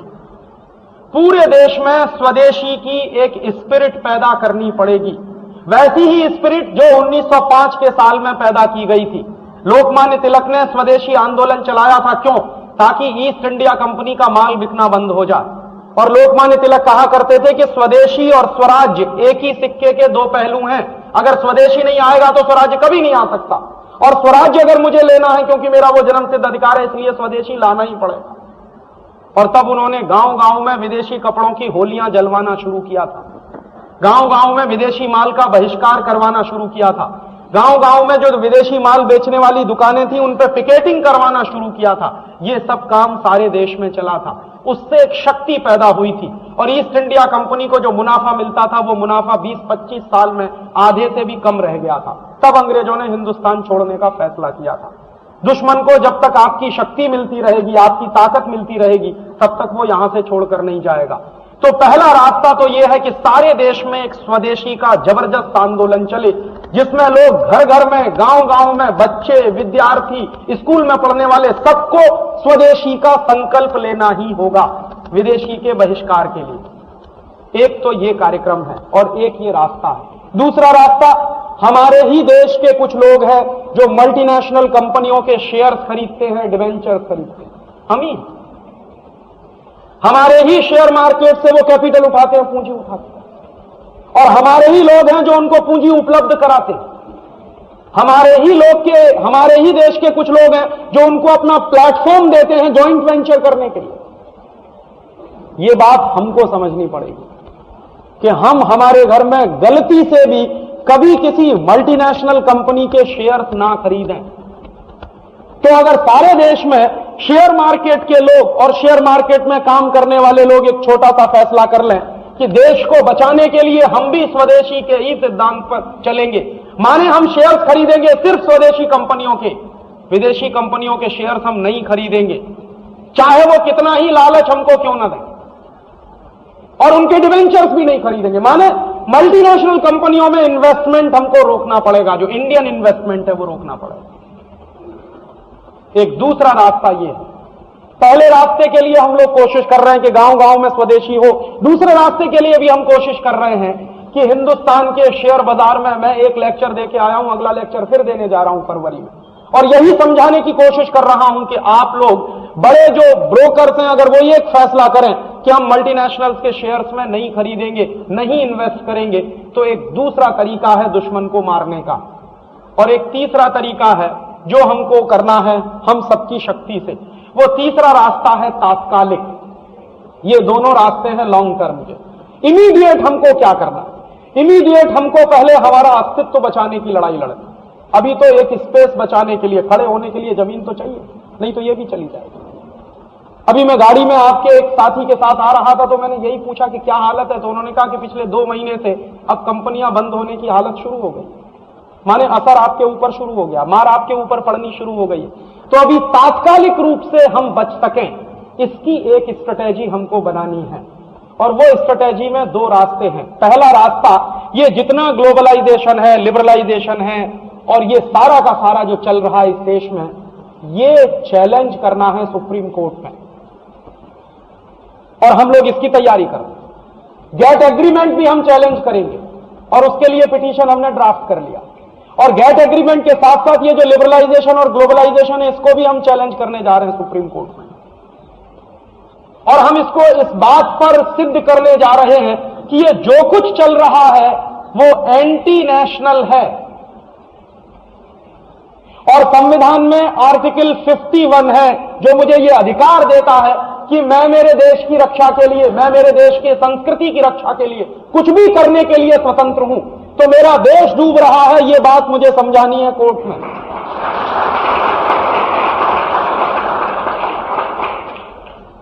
और इस पिटीशन के लिए हमारी जो स्ट्रेटेजी है वो ये है कि एक साथ हिंदुस्तान के 10-15 हाई कोर्ट्स में ये पिटीशन हमको डालनी एक साथ, और 10-15 हाई कोर्ट्स में जब एक साथ पिटीशन जाएगी तो हम जानते हैं कि वो तुरंत सुप्रीम कोर्ट पहुंचेगी।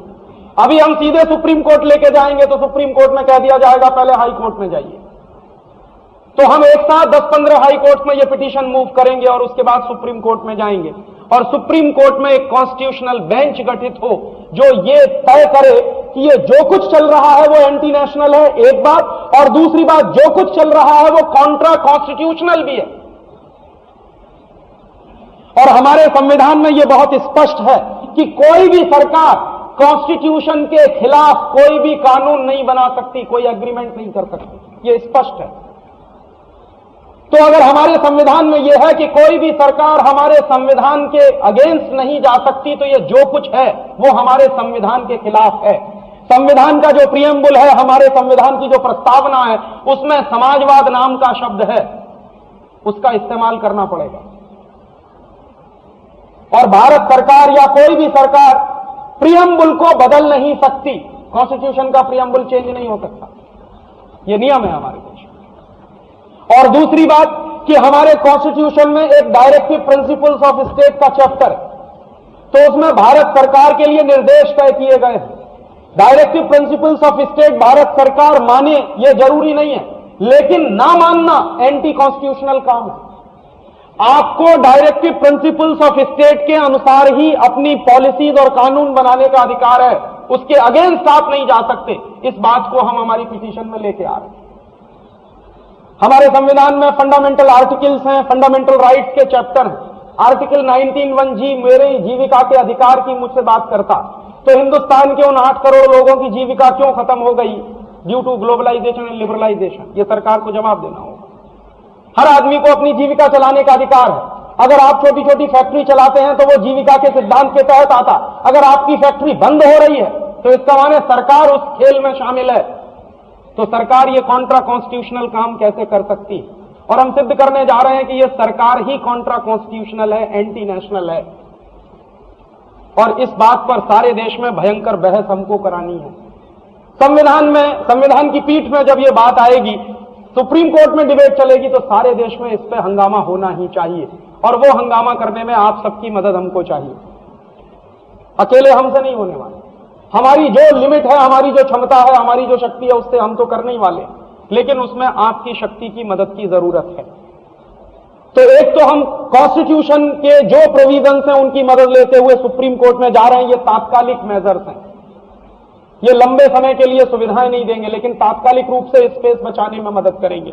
और एक दूसरा बात हम और कहने जा रहे हैं कि ये जो WTO का एग्रीमेंट साइन किया है, ये भी कॉन्ट्रा कॉन्स्टिट्यूशनल है। वो गोल्डन लॉ क्या है?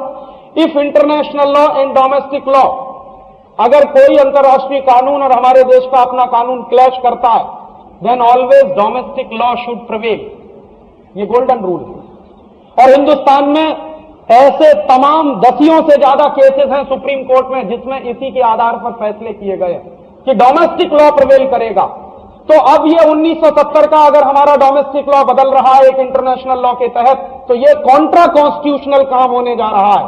इसके लिए हम कोर्ट में जाएंगे और हम कोर्ट से ये कहेंगे कि भारत सरकार ने anti constitutional, Contra constitutional step उठा के ये एग्रीमेंट साइन किया है, लिहाजा इसको रद्द किया जाए।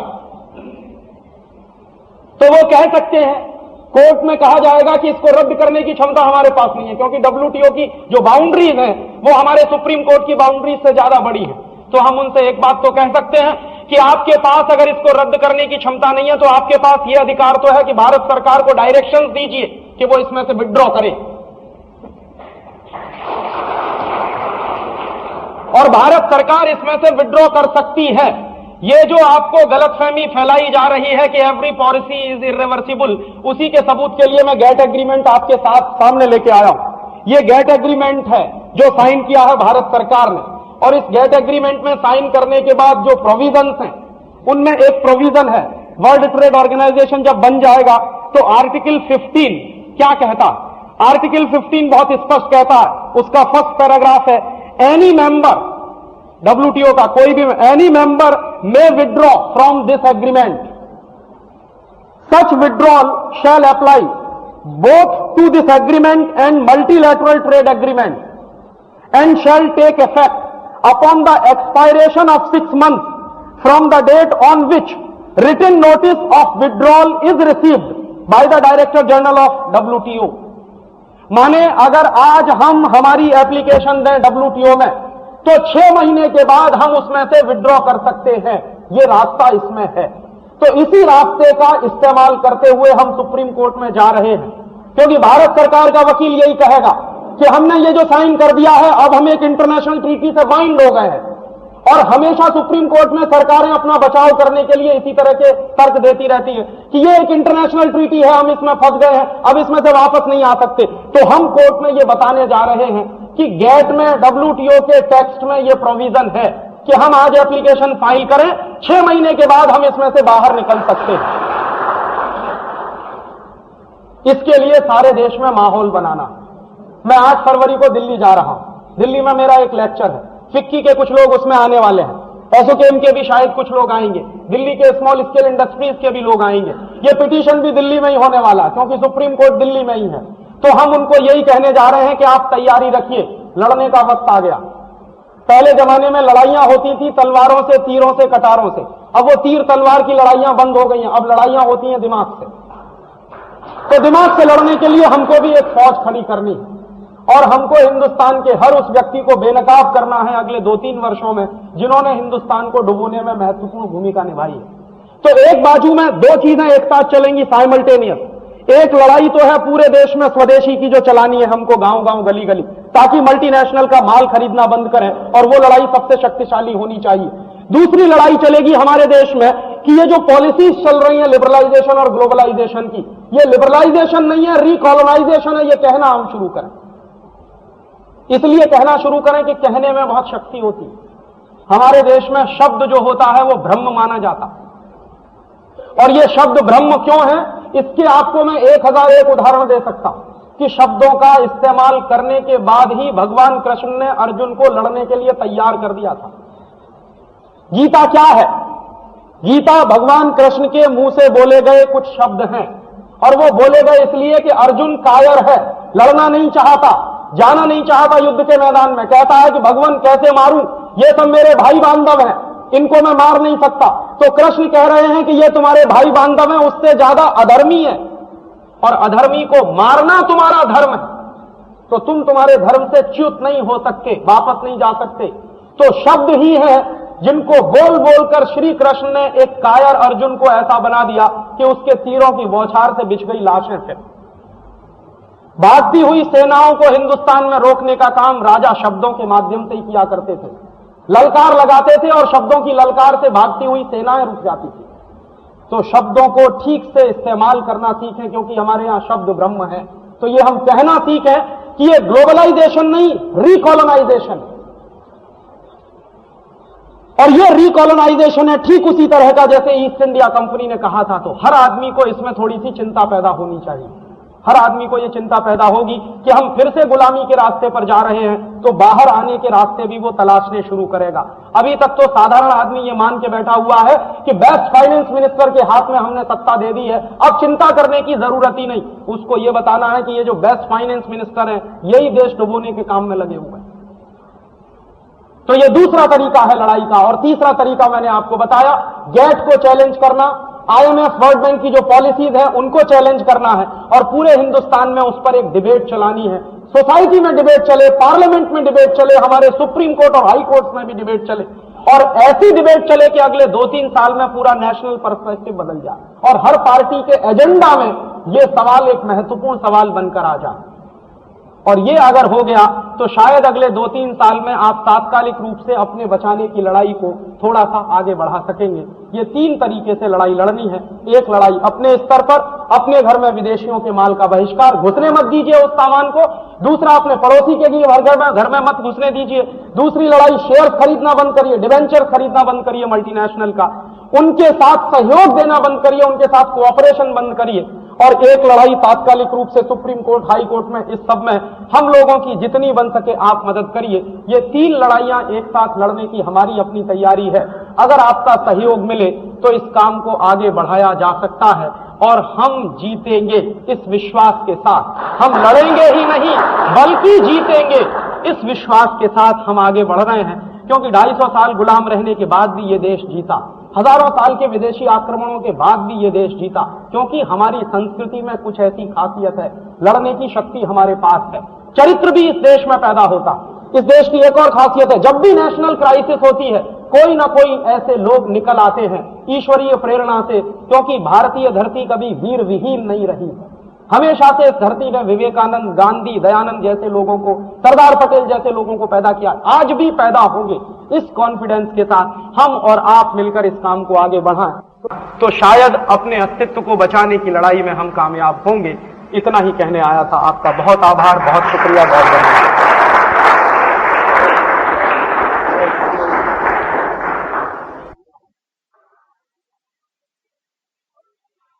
I am basically a pharmacist, and I have done the foreign trade management from University of Bombay.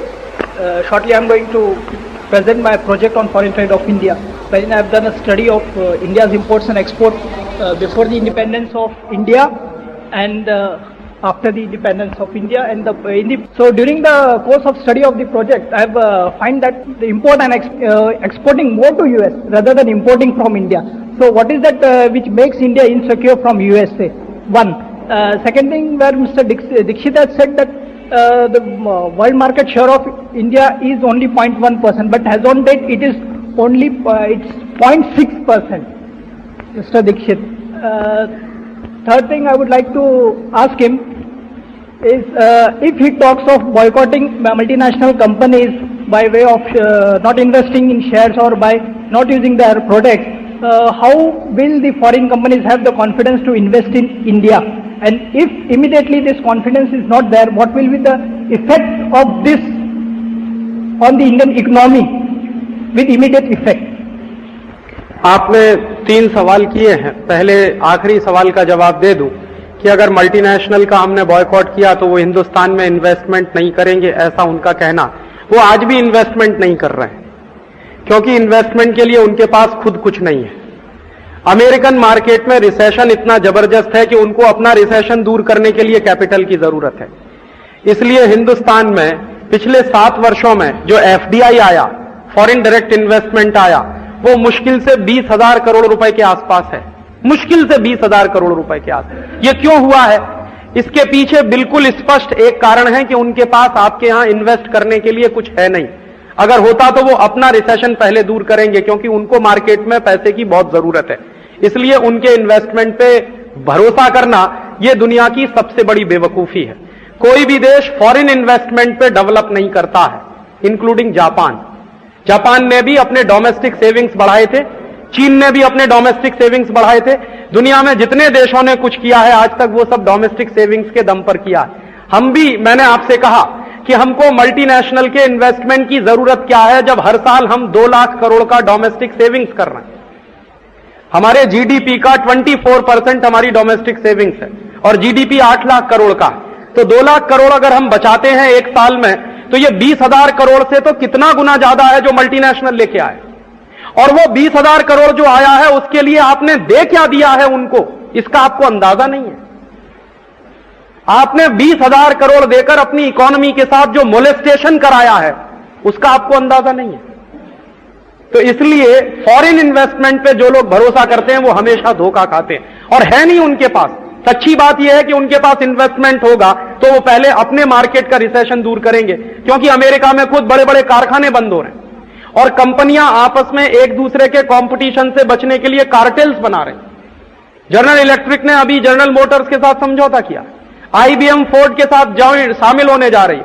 तो ये सारे दुनिया में, यूरोप में भी यही हो रहा। बड़ी बड़ी कंपनियां मिलकर कार्टेल्स बना रही हैं। क्यों बना रही हैं? क्योंकि एक दूसरे के कंपटीशन से बचना है। मार्केट में वैसे ही रिसेशन है, एक दूसरे के कंपटीशन में फंसेंगे तो और माल नहीं बिकेगा। इसलिए उनको वो समझ में आ रहा है, तो हमको ये बात समझनी चाहिए। इसलिए उनके इन्वेस्टमेंट पे भरोसा मत करिए। 7 साल में अगर 20,000 करोड़ आया तो एक साल में कितना बैठता? 3-3.5 हजार करोड़ बैठता। और 3-3.5 हजार करोड़ क्या होता है? हमारे देश की नेशनल सेविंग्स 2 लाख करोड़ की है एक साल की, तो 3-3.5 हजार करोड़ कुछ नहीं होता। इसलिए विदेशी पूंजी पर निर्भरता बिल्कुल बंद करिए। हमारे पास अपनी स्वदेशी पूंजी है, एक बात। दूसरी बात, उनका जो सवाल है कि हिंदुस्तान का एक्सपोर्ट अमेरिका के साथ, एक्सपोर्ट ज्यादा है इंपोर्ट कम है, वो बात मैंने अपने ही लेक्चर में कही है कि आपका एक्सपोर्ट ज्यादा क्यों दिखाई देता है, क्योंकि आपके रुपए की कीमत गिरती चली जा रही है, तो वॉल्यूम आपका बढ़ता चला जा रहा है एक्सपोर्ट का, लेकिन आने वाली आमदनी आपको दिखाई नहीं दे रही। तो वॉल्यूम ऑफ एक्सपोर्ट तो हम बढ़ा रहे हैं क्योंकि हमारी मजबूरी है। पहले $1 का माल हमको बेचना है तो 18 रुपए का हिसाब का बैठता है, अब वही $1 का माल 40 रुपए का बैठ रहा है। तो आपको 18 से जब 40 दिखाई देता है तो आपको दिख रहा है कि एक्सपोर्ट बढ़ गया। एक्चुअली एक्सपोर्ट बढ़ नहीं रहा। एक्सक्यूज मी, मैं डॉलर टर्म्स में बात कर रहा हूं, रुपए टर्म्स में नहीं। डॉलर टर्म्स में भी बात कर रहे हैं। वॉल्यूम ऑफ एक्सपोर्ट बढ़ रहा, ये सही बात है, क्योंकि आपका डिवैल्यू होता चला जा रहा। आने वाली इनकम जो आपकी एक्सपोर्ट्स की हैं वो खत्म होती जा रही हैं, और उससे भी ज्यादा जितना एक्सपोर्ट नहीं बढ़ रहा है उससे ज्यादा इंपोर्ट बढ़ रहा। अदरवाइज आपका ट्रेड डेफिसिट क्यों है? 1991 के साल में भारत सरकार के बजट में 3,000 करोड़ का ट्रेड डेफिसिट था। आज आपके बजट में 18,000 करोड़ का ट्रेड डेफिसिट होने के प्रोजेक्शन खुद वित्त मंत्री कर रहे हैं। तो ये क्यों हो रहा? अगर आपका एक्सपोर्ट बढ़ रहा है तो ये ट्रेड डेफिसिट क्यों है? फिर आपका ट्रेड डेफिसिट इसीलिए है कि आपके एक्सपोर्ट्स नहीं बढ़ रहे हैं, इंपोर्ट्स बढ़ रहे हैं। और जो पहली बात उन्होंने कही कि हिंदुस्तान का जो वर्ल्ड मार्केट में शेयर है इस समय, ये जो मैंने 0.01% का जो स्टैटिस्टिक्स दिया है वो प्लानिंग कमीशन के सर्वे की रिपोर्ट है दिसंबर 1997 की। दिसंबर 1997 हमारे देश के deputy chairman planning commission professor Madhu Dandavate ने एक सर्वे की रिपोर्ट रिलीज की थी दिल्ली में। वो रिपोर्ट हिंदुस्तान के तमाम अर्थशास्त्रियों के पास पहुंची है, उसका वो रिपोर्ट है, मेरा नहीं है। प्लानिंग कमीशन कहता है कि हमारा वर्ल्ड मार्केट में इस समय हिस्सा 0.01% से ज्यादा नहीं है। ये 0.6% की जो बात है ये 2 साल पहले का है। 0.6% 2 साल पहले का फिगर है। 1997 दिसंबर में हमारी स्थिति ये है, 0.01% पे हम आ गए। वर्ल्ड मार्केट में कोई हमारा एक्सपोर्ट का मतलब भी नहीं है। और एक और इसी से जुड़ी हुई एक आखिरी बात कि कभी भी डेवलपिंग कंट्रीज को एक्सपोर्ट ओरिएंटेड ग्रोथ नहीं करने चाहिए, उसके दुष्परिणाम बहुत होते हैं। क्यों? आपके देश में लोगों के पेट को काटकर आप एक्सपोर्ट करेंगे तो देश में भुखमरी हो जाएगी। हमारे पास खाने को आम नहीं है, लेकिन हमारा एल्फेंजो एक्सपोर्ट हो रहा है।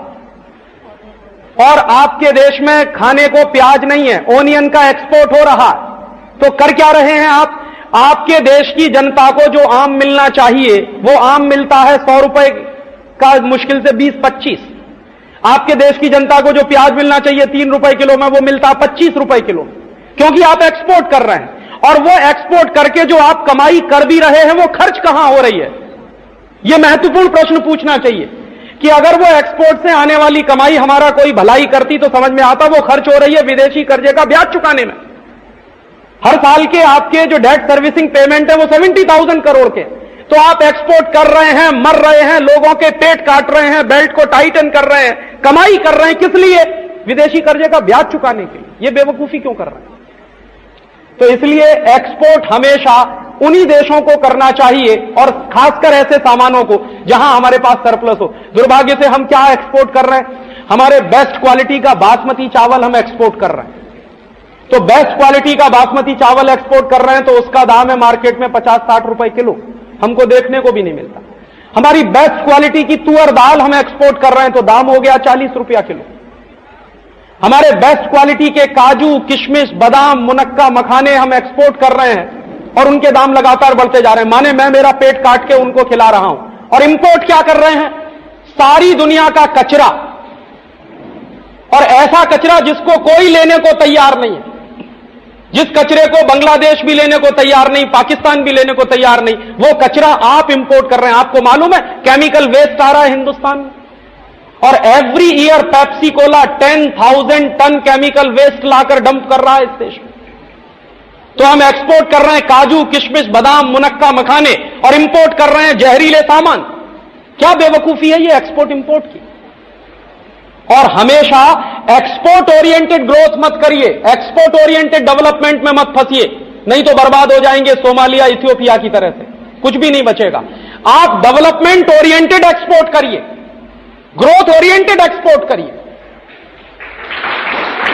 पॉलिसी बदलिए। अभी क्या है, एक्सपोर्ट ओरिएंटेड ग्रोथ में हम फंसे हैं। मैं ये कहना चाहता हूं कि ग्रोथ ओरिएंटेड एक्सपोर्ट करिए। तो पहले ग्रोथ बढ़ाइए, माने ट्रेड को इस हिंदुस्तान में इतना सरप्लस बना दीजिए कि आपके पास एक्सपोर्ट करने के लिए आपके पास काफी प्रचुर मात्रा में चीजें हों। आप तो ट्रेड को खत्म करते जा रहे हैं, मार्केट को खत्म करते चले जा रहे हैं, मार्केट से लोगों को आउट करते चले जा रहे हैं। माने ट्रेडिंग एक्टिविटीज धीरे धीरे जीरो होती चली जा रही है आपके मार्केट में। क्या एक्सपोर्ट करेंगे आप? है क्या आपके पास अब एक्सपोर्ट करने के लिए? इसलिए यह बेवकूफी किया है मनमोहन सिंह और चिदंबरम ने, एक्सपोर्ट ओरिएंटेड ग्रोथ में हमको फंसा दिया। उसी का नतीजा है कि प्याज का दाम 3 रुपए से 20 रुपया है, 25 रुपया है। अब आप भुगतते रहिए उसको। इसलिए आपको पॉलिसीज को हिंदुस्तान की जनता के हिसाब से बनाना चाहिए। और एक चीज और मैं कह दूं कि ग्लोबलाइजेशन और लिबरलाइजेशन अगर होगा भी तो किसको ध्यान में रखकर होगा? हिंदुस्तान की 70% जनता किसान है, गांव में रहती है। उसको देखकर अगर ग्लोबलाइजेशन और लिबरलाइजेशन करें तब तो समझ में आता। आप किसको देखकर लिबरलाइजेशन कर रहे हैं? मल्टीनेशनल को देखकर, जिनका टोटल इन्वेस्टमेंट कुछ भी नहीं है इस देश में। तो हमारे ग्लोबलाइजेशन और लिबरलाइजेशन के केंद्र में मल्टीनेशनल्स है, ना कि हिंदुस्तान का किसान। हिंदुस्तान का किसान बेचारा एक गांव से गेहूं लेकर दूसरे प्रदेश में जाकर बेच नहीं सकता, और कारगिल आएगा तो हिंदुस्तान के किसी भी गांव में उसको गेहूं बेचने का लाइसेंस मिला हुआ है। तो आप लिबरलाइजेशन कर रहे हैं किसके लिए? विदेशियों के लिए? पहले अपने देश के लिए करिए। और हमेशा लिबरलाइजेशन होता है डोमेस्टिक, पहले हमको डोमेस्टिक या इंटरनल लिबरलाइजेशन करना होगा और 15-20 साल उसको चलाना होगा, उसके बाद एक्सटर्नल लिबरलाइजेशन के लिए अपना दरवाजा खोलना होगा। यही पॉलिसी जापान ने चलाई, यही चीन ने चलाई, यही अमेरिका ने चलाई, यही फ्रांस ने चलाई, और तब वो थोड़े से खड़े होने लायक बने। वो पॉलिसी हमको भी चलानी चाहिए। बट जो फॉरेन इन्वेस्टमेंट नहीं होने से जो डॉलर्स नहीं आएंगे, उसके लिए जो हमारे पोल है petrol, oil and lubricant imports, इसको हम कैसे कवर करें? इसको हम कम करेंगे। हिंदुस्तान में कारों का उत्पादन कम करवाइए, कोई जरूरत नहीं है हमको इतनी कारें चलाने की। और हिंदुस्तान में आप एक चीज और जान लीजिए कि 60% transportation of goods unorganised sector में है, माने बैलगाड़ी से होता है, ऊंट गाड़ी से होता है। सिर्फ 40% transportation of goods organised sector में है। तो कोशिश ये करिए कि आपका पेट्रोल और डीजल का कंजम्पशन कम से कम होता चला जाए, बजाय इसके कि हम डीजल पेट्रोल ज्यादा इस्तेमाल करें और विदेशों से कर्जा लेकर खरीदें। ये बेवकूफी है। आप डीजल पेट्रोल का इस्तेमाल कम करवाइए। और हिंदुस्तान में इतने फालतू के मल्टीनेशनल्स को गाड़ियां बनाने के लिए जो लाइसेंस मिला, इसकी कोई जरूरत नहीं। तो आप पेट्रोल और डीजल का कंजम्पशन कम करिए, ना कि उसके लिए आप डॉलर्स के चक्कर में फंसे और उसका कंजम्पशन बढ़ा के कर्जा लेकर आप पेट्रोल और डीजल चलाएं। ये बेवकूफी है। हम कंजम्पशन कम कर सकते हैं, और कंजम्पशन हिंदुस्तान में आज की स्थिति में करीब 40% कट हो सकता है, इमीडिएट। कैसे कट होगा? हिंदुस्तान के प्रधानमंत्री को एक गाड़ी से ज्यादा खरीदने का और इस्तेमाल करने का अधिकार नहीं होगा। और क्यों होगा? हॉलैंड का प्रधानमंत्री अगर साइकिल से चल सकता है तो हिंदुस्तान के प्रधानमंत्री को क्या परेशानी? मैंने हॉलैंड में प्रधानमंत्री को साइकिल से चलते देखा। हिंदुस्तान का प्रधानमंत्री चलता है तो 12 कार्स तो उसके साथ खाली चलती हैं, ताकि आतंकवादियों को यह बेवकूफ बनाया जा सके कि कौन सी कार में प्रधानमंत्री। 12 कारें खाली चलती हैं, तो डीजल फूकता, पेट्रोल फूकता। और हिंदुस्तान में डीजल और पेट्रोल का सबसे ज्यादा वेस्ट भारत सरकार खुद करती। जितना कंजम्पशन है आपके मार्केट में डीजल और पेट्रोल का, उसका 60% सरकारी सेक्टर में है। वो खत्म किया जा सकता है, वो कम किया जा सकता है। हमारे हिंदुस्तान में एक प्रधानमंत्री है जो बीवी बच्चों को सैर कराने के लिए हेलीकॉप्टर, बीवी बच्चों को सैर कराने के लिए चार्टर्ड प्लेन लेके उड़ जाता है। इसका मतलब क्या है? ये जो गैर जिम्मेदारी पैदा हुई है, आपको इस गैर जिम्मेदारी को खत्म करना पड़ेगा। हमको डीजल पेट्रोल के कंजम्पशन में कटौती लानी पड़ेगी।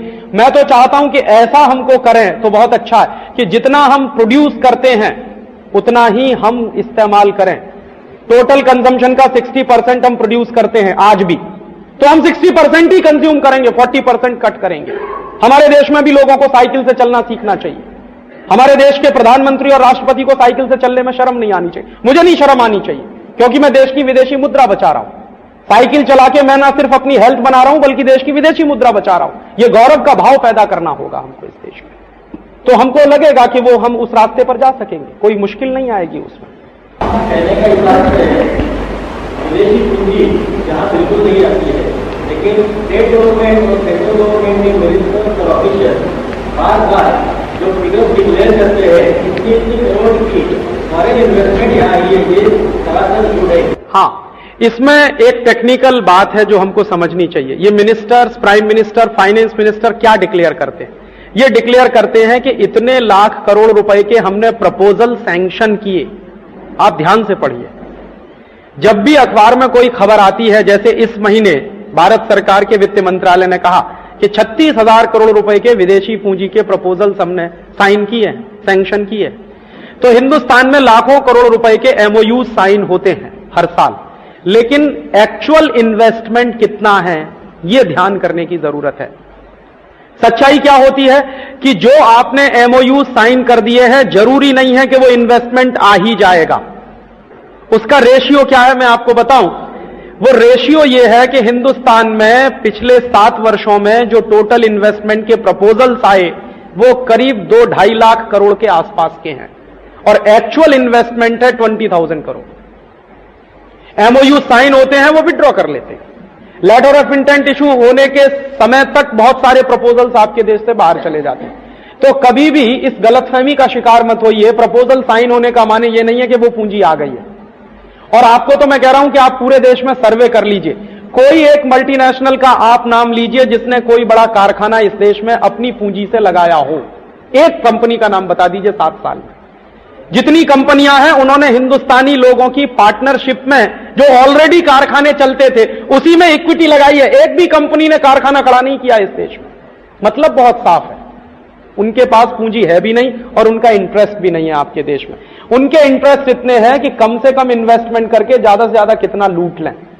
जैसे पेप्सी कोला है, एक भी बॉटलिंग प्लांट पेप्सी कोला ने खड़ा नहीं किया, सारे के सारे हमारे बॉटलिंग प्लांट हैं जिनको उन्होंने ले लिया।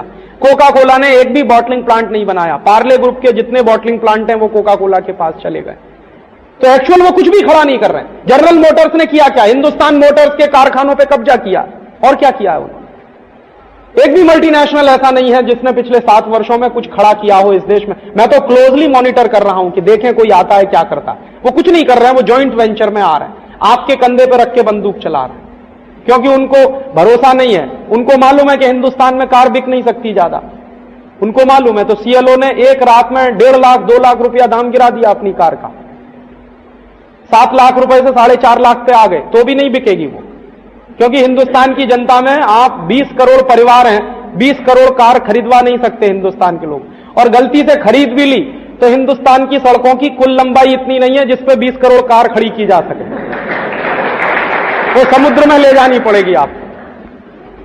कोई और क्वेश्चन? हाँ जी, इसमें खर्चा बहुत होगा।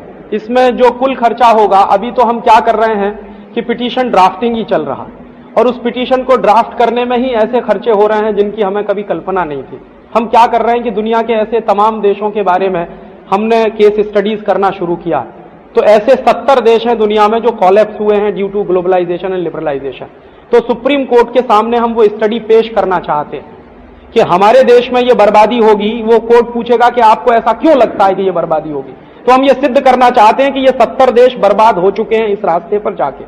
तो हमको उन सभी देशों के स्टैटिस्टिक्स इकट्ठे करने पड़ रहे हैं, और उसके लिए बहुत सारी इंटरनेशनल एजेंसियों से हमको मदद लेनी पड़ रही।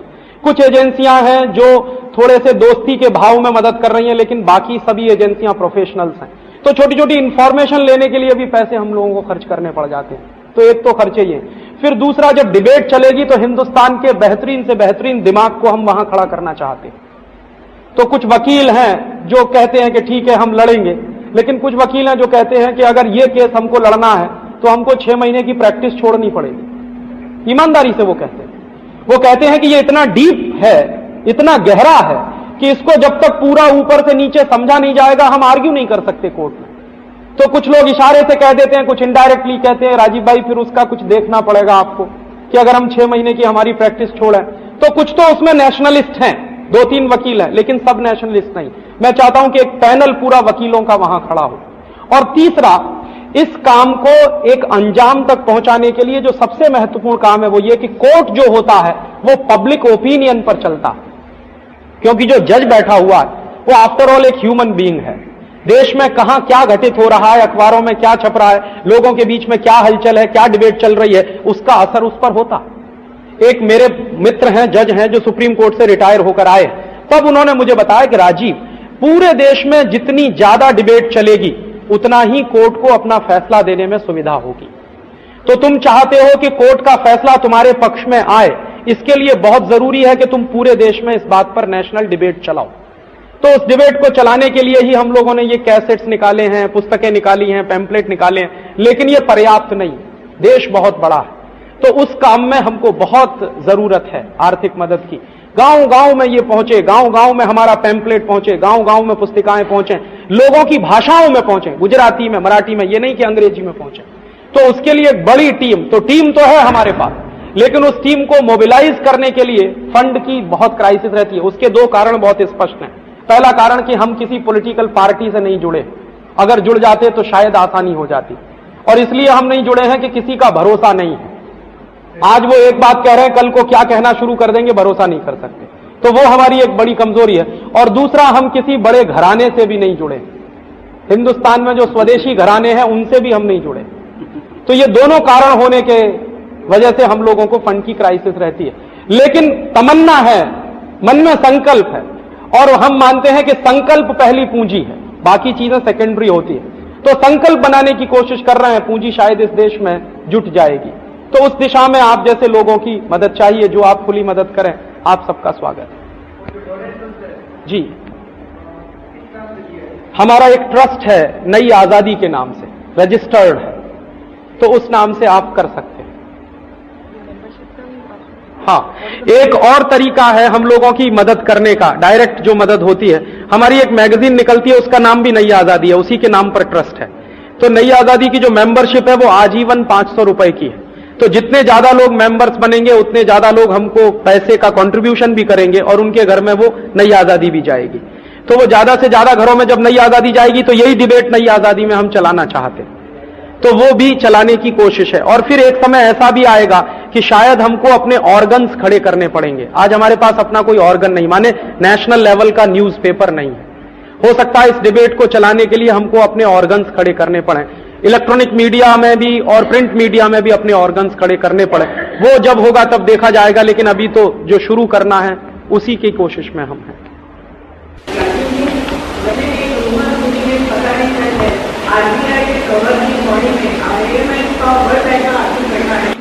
ये र्यूमर, ये बिल्कुल सच है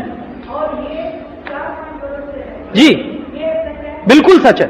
एक नहीं है, 6 लोग हैं। मैं नाम बता सकता हूं, लेकिन मेरी एक मजबूरी है कि आप कहीं परेशानी में ना फंस जाएं। मुझे डर नहीं लगता नाम लेने में। कंफर्म 6 लोग हैं, और वो 6 लोगों का ऑफिस अगर आपको देखना हो तो कभी आप मेरे साथ दिल्ली चलिए, साउथ ब्लॉक में जहां प्राइम मिनिस्टर बैठता है उसके ठीक सामने उनका ऑफिस है, और वो क्लोजली मॉनिटर करते हैं आपके बजट को। राउंड द क्लॉक मॉनिटरिंग उनकी चलती है। 6 लोग हैं, एक नहीं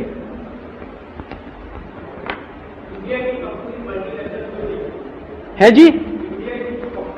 हां, क्यों नहीं हो रही हैं? उसके 2 कारण हैं। पहला सबसे स्पष्ट कारण है कि आपके देश में आपको काम करने के लिए 14-15% के इंटरेस्ट पर लोन लेना पड़ता है, और मल्टीनेशनल कंपनियों को काम करने के लिए 3-4% पर लोन मिल जाता है। सबसे बड़ा कारण है कि आपके देश में इंटरेस्ट के रेट दुनिया में सबसे ऊंचे हैं इस समय भी। सबसे बड़ा कारण यह है। अब आप उससे तुलना कर लीजिए अपनी, कि कोई कंपनी आई है उसको 3% इंटरेस्ट पे $100 बिलियन मिलेगा, और आपको 15% के इंटरेस्ट पे अगर $1 बिलियन भी मिलेगा, तो आप कल्पना कर लीजिए कि आप दौड़ेंगे कैसे। एक बात। दूसरी बात, हर मल्टीनेशनल के सपोर्ट में उनके देशों की सरकारें खड़ी हुई हैं। दुर्भाग्य से ये हमारे देश में नहीं है। आपको मैं बता दूं, एक छोटा सा केस हुआ एनरॉन का, पूरी अमेरिकन गवर्नमेंट हिंदुस्तान में खड़ी हो गई आके। जैसे ही यहां यह हुआ कि एनरॉन का एग्रीमेंट कैंसिल किया जाएगा, अमेरिका का ट्रेड रिप्रेजेंटेटिव, अमेरिका का कॉमर्स सेक्रेटरी, अमेरिका का फॉरेन ट्रेड सेक्रेटरी सब हिंदुस्तान में आके हाजिर हो गए। सिर्फ एक एनरॉन, और एनरॉन प्राइवेट कंपनी है, अमेरिकन पब्लिक सेक्टर की कंपनी नहीं है। तो अमेरिका की एक कंपनी के लिए पूरी गवर्नमेंट खड़ी है प्रोटेक्शन के लिए। आपके देश में ऐसा नहीं है। और तीसरा एक और कारण है कि हर मल्टीनेशनल कंपनी को उनकी पॉलिसीज बनाने में आईएमएफ, वर्ल्ड बैंक के तमाम अधिकारियों की मदद मिलती है। या इसको ऐसे कहूं मैं कि मल्टीनेशनल के लोग आईएमएफ, वर्ल्ड बैंक में भी हैं और उनके लोग मल्टीनेशनल्स में भी हैं। म्यूचुअल हर इंफॉर्मेशन उनको मिलती रहे। जैसे मैं आपको एक उदाहरण दूं, आईएमएफ को पता था कि हिंदुस्तान में 1 जुलाई 1991 को 23% डिवैल्यूएशन होगा। यह खबर उन्होंने 3 दिन पहले अपनी तमाम कंपनियों को बता दी। तो उन्होंने हिंदुस्तान में क्या किया, डॉलर उठा लिया मार्केट से, और 2 जुलाई को वही डॉलर लेके आए आपके मार्केट में फिर। तो हर एक डॉलर पे उन्होंने 23% का मुनाफा कमाया। ये वो करते, इनकी तुरंत सूचना उन कंपनियों को मिल जाती है। ये सुविधाएं आपके देश में नहीं है आपकी कंपनियों को। तो इसलिए आपके देश की कंपनियां वैसी बन नहीं पाई, बहुत कोशिश करने के बाद भी नहीं हो पाई। उसके ये 3 बड़े कारण हैं। छोटे छोटे और भी बहुत सारे कारण हैं, लेकिन ये 3 मुख्य कारण जी जी। यदि ये कारण दूर करने के लिए ज्यादा एफर्ट किए गए, बिल्कुल करने चाहिए। मैं तो मानता हूं, मैंने आपसे स्पष्ट कहा कि दुनिया में बिना प्रोटेक्शन के कोई भी ट्रेड जिंदा नहीं रहता। तो हमको भी प्रोटेक्शन देना पड़ेगा हम अपने उन सेक्टर्स को जो अभी भी अमेरिका की कंपनियों के समकक्ष नहीं है।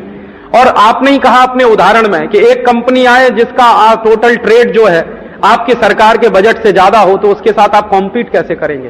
तो जहां पर आपका ट्रेडिंग सेक्टर या मैन्युफैक्चरिंग का या आपकी एंटरप्रेन्योरशिप अभी डेवलप हो रही है, वहां प्रोटेक्शन देना ही पड़ेगा। और जहां पे हो चुकी है वहां प्रोटेक्शन देने की उतनी जरूरत नहीं पड़ेगी।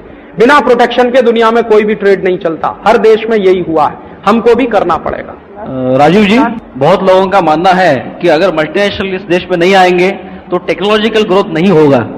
हाँ, इसमें बस 1 मिनट में जवाब दे दूं क्योंकि मुझे एक दूसरे व्याख्यान के लिए जाना है। टेक्नोलॉजी का जितना डेवलपमेंट होता है वो अपने लेवल पे होता है, कोई भी मल्टीनेशनल आपको टेक्नोलॉजी नहीं देता। जैसे मैं उदाहरण आपको दूं, हमारे देश में क्रायोजेनिक इंजन बनाने की टेक्नोलॉजी नहीं थी। हमने 3 मल्टीनेशनल को अप्रोच किया। राजीव गांधी अमेरिका गए, एग्रीमेंट साइन करने की कोशिश की, लेकिन अमेरिका ने साफ मना कर दिया। हमारे पास सुपर कंप्यूटर नहीं था एक जमाने में, राजीव गांधी ने अप्रोच किया, अमेरिका ने सुपर कंप्यूटर देने से मना कर दिया। फिर जो सुपर कंप्यूटर हमको अमेरिका से नहीं मिला उसके लिए फिर रूस की कोशिश, रूस ने भी मना कर दिया। क्रायोजेनिक इंजन देने की बात रूस ने मान ली, लेकिन सुपर कंप्यूटर देने से मना कर दिया। फिर क्या हुआ, वो लौट के आए, हिंदुस्तान में मीटिंग हुई, साइंटिस्टों ने कहा कि मायूस मत होइए, आप एक प्रोजेक्ट बनाइए और हमको काम करने की खुली छूट दीजिए। उन्हीं हिंदुस्तान के वैज्ञानिकों ने 3 साल के अंदर क्रायोजेनिक इंजन बना लिया।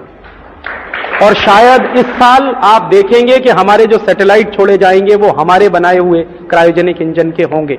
और आज मुझे इस बात में गर्व है क्योंकि मैं टेलीकम्युनिकेशन में काम करने वाला आदमी रहा।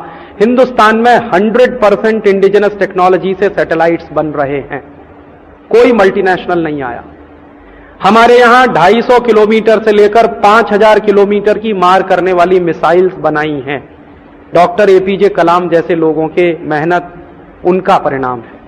तो हमारे देश में वैज्ञानिकों की एक बड़ी फौज है, 60,000 वैज्ञानिक हैं। दुनिया में इतने वैज्ञानिक शायद ही किसी देश के पास होंगे। उनको अगर ठीक से हम लगा सकें तो टेक्नोलॉजी में हमारे देश में कोई कमी नहीं होने वाली। टेक्नोलॉजी का एक पर्सपेक्टिव हमको डेवलप करना पड़ेगा, वो नहीं हो पाया आजादी के बाद। तो हमारे पास इंजीनियर्स बहुत हैं, साइंटिस्ट बहुत हैं, ट्रेंड हमारे पास लोग बहुत हैं, स्किल्ड मैन पावर बहुत है। वो जो चला जाता है देश के बाहर, उसको रोक कर जो हमारा ब्रेन ड्रेन हो रहा है, और एवरी ईयर हम $20 बिलियन का लॉस कर रहे हैं ब्रेन ड्रेन में। हमारे यहां इंजीनियर तैयार होता है 5-6 लाख रुपए में IIT में और चला जाता है अमेरिका। हमारे यहां डॉक्टर तैयार होता है 8-10 लाख रुपए में, चला जाता है कनाडा। तो ये जो ब्रेन ड्रेन हो रहा है इसको रोकना पड़ेगा, और इसके लिए मुझे लगता है बहुत सख्ती के साथ एक नीति बनानी पड़ेगी जो जापान में है। जापान में एक पॉलिसी है कि आप अगर जापान में अध्ययन कर रहे हैं और उच्च शिक्षा ले रहे हैं, आप विदेश जाइए अध्ययन करने के लिए, वापस लौट के जापान में आना ही पड़ता है और काम अपने देश के लिए ही करना पड़ता है। वो पॉलिसी हमको बनानी ही पड़ेगी अपने देश में। तो वो पॉलिसी बने और एक नेशनल मोबिलाइजेशन हो, तो टेक्नोलॉजी में हम किसी से पीछे नहीं हैं। हमने सुपर कंप्यूटर बनाया है और एक नहीं 14 हैं अब हमारे पास। और आज दुनिया में ना सिर्फ सॉफ्टवेयर बल्कि हार्डवेयर में हम दुनिया में बेस्ट कंप्यूटर और बेस्ट प्रोग्राम्स एक्सपोर्ट करने की स्थिति में हैं, बशर्ते कि प्रोटेक्शन मिले, तब ये हम कर सकते हैं। तो ये संभव है इस देश में। ब्रेन हमारे पास है, दिमाग हमारे पास है, एक स्पिरिट की जरूरत है।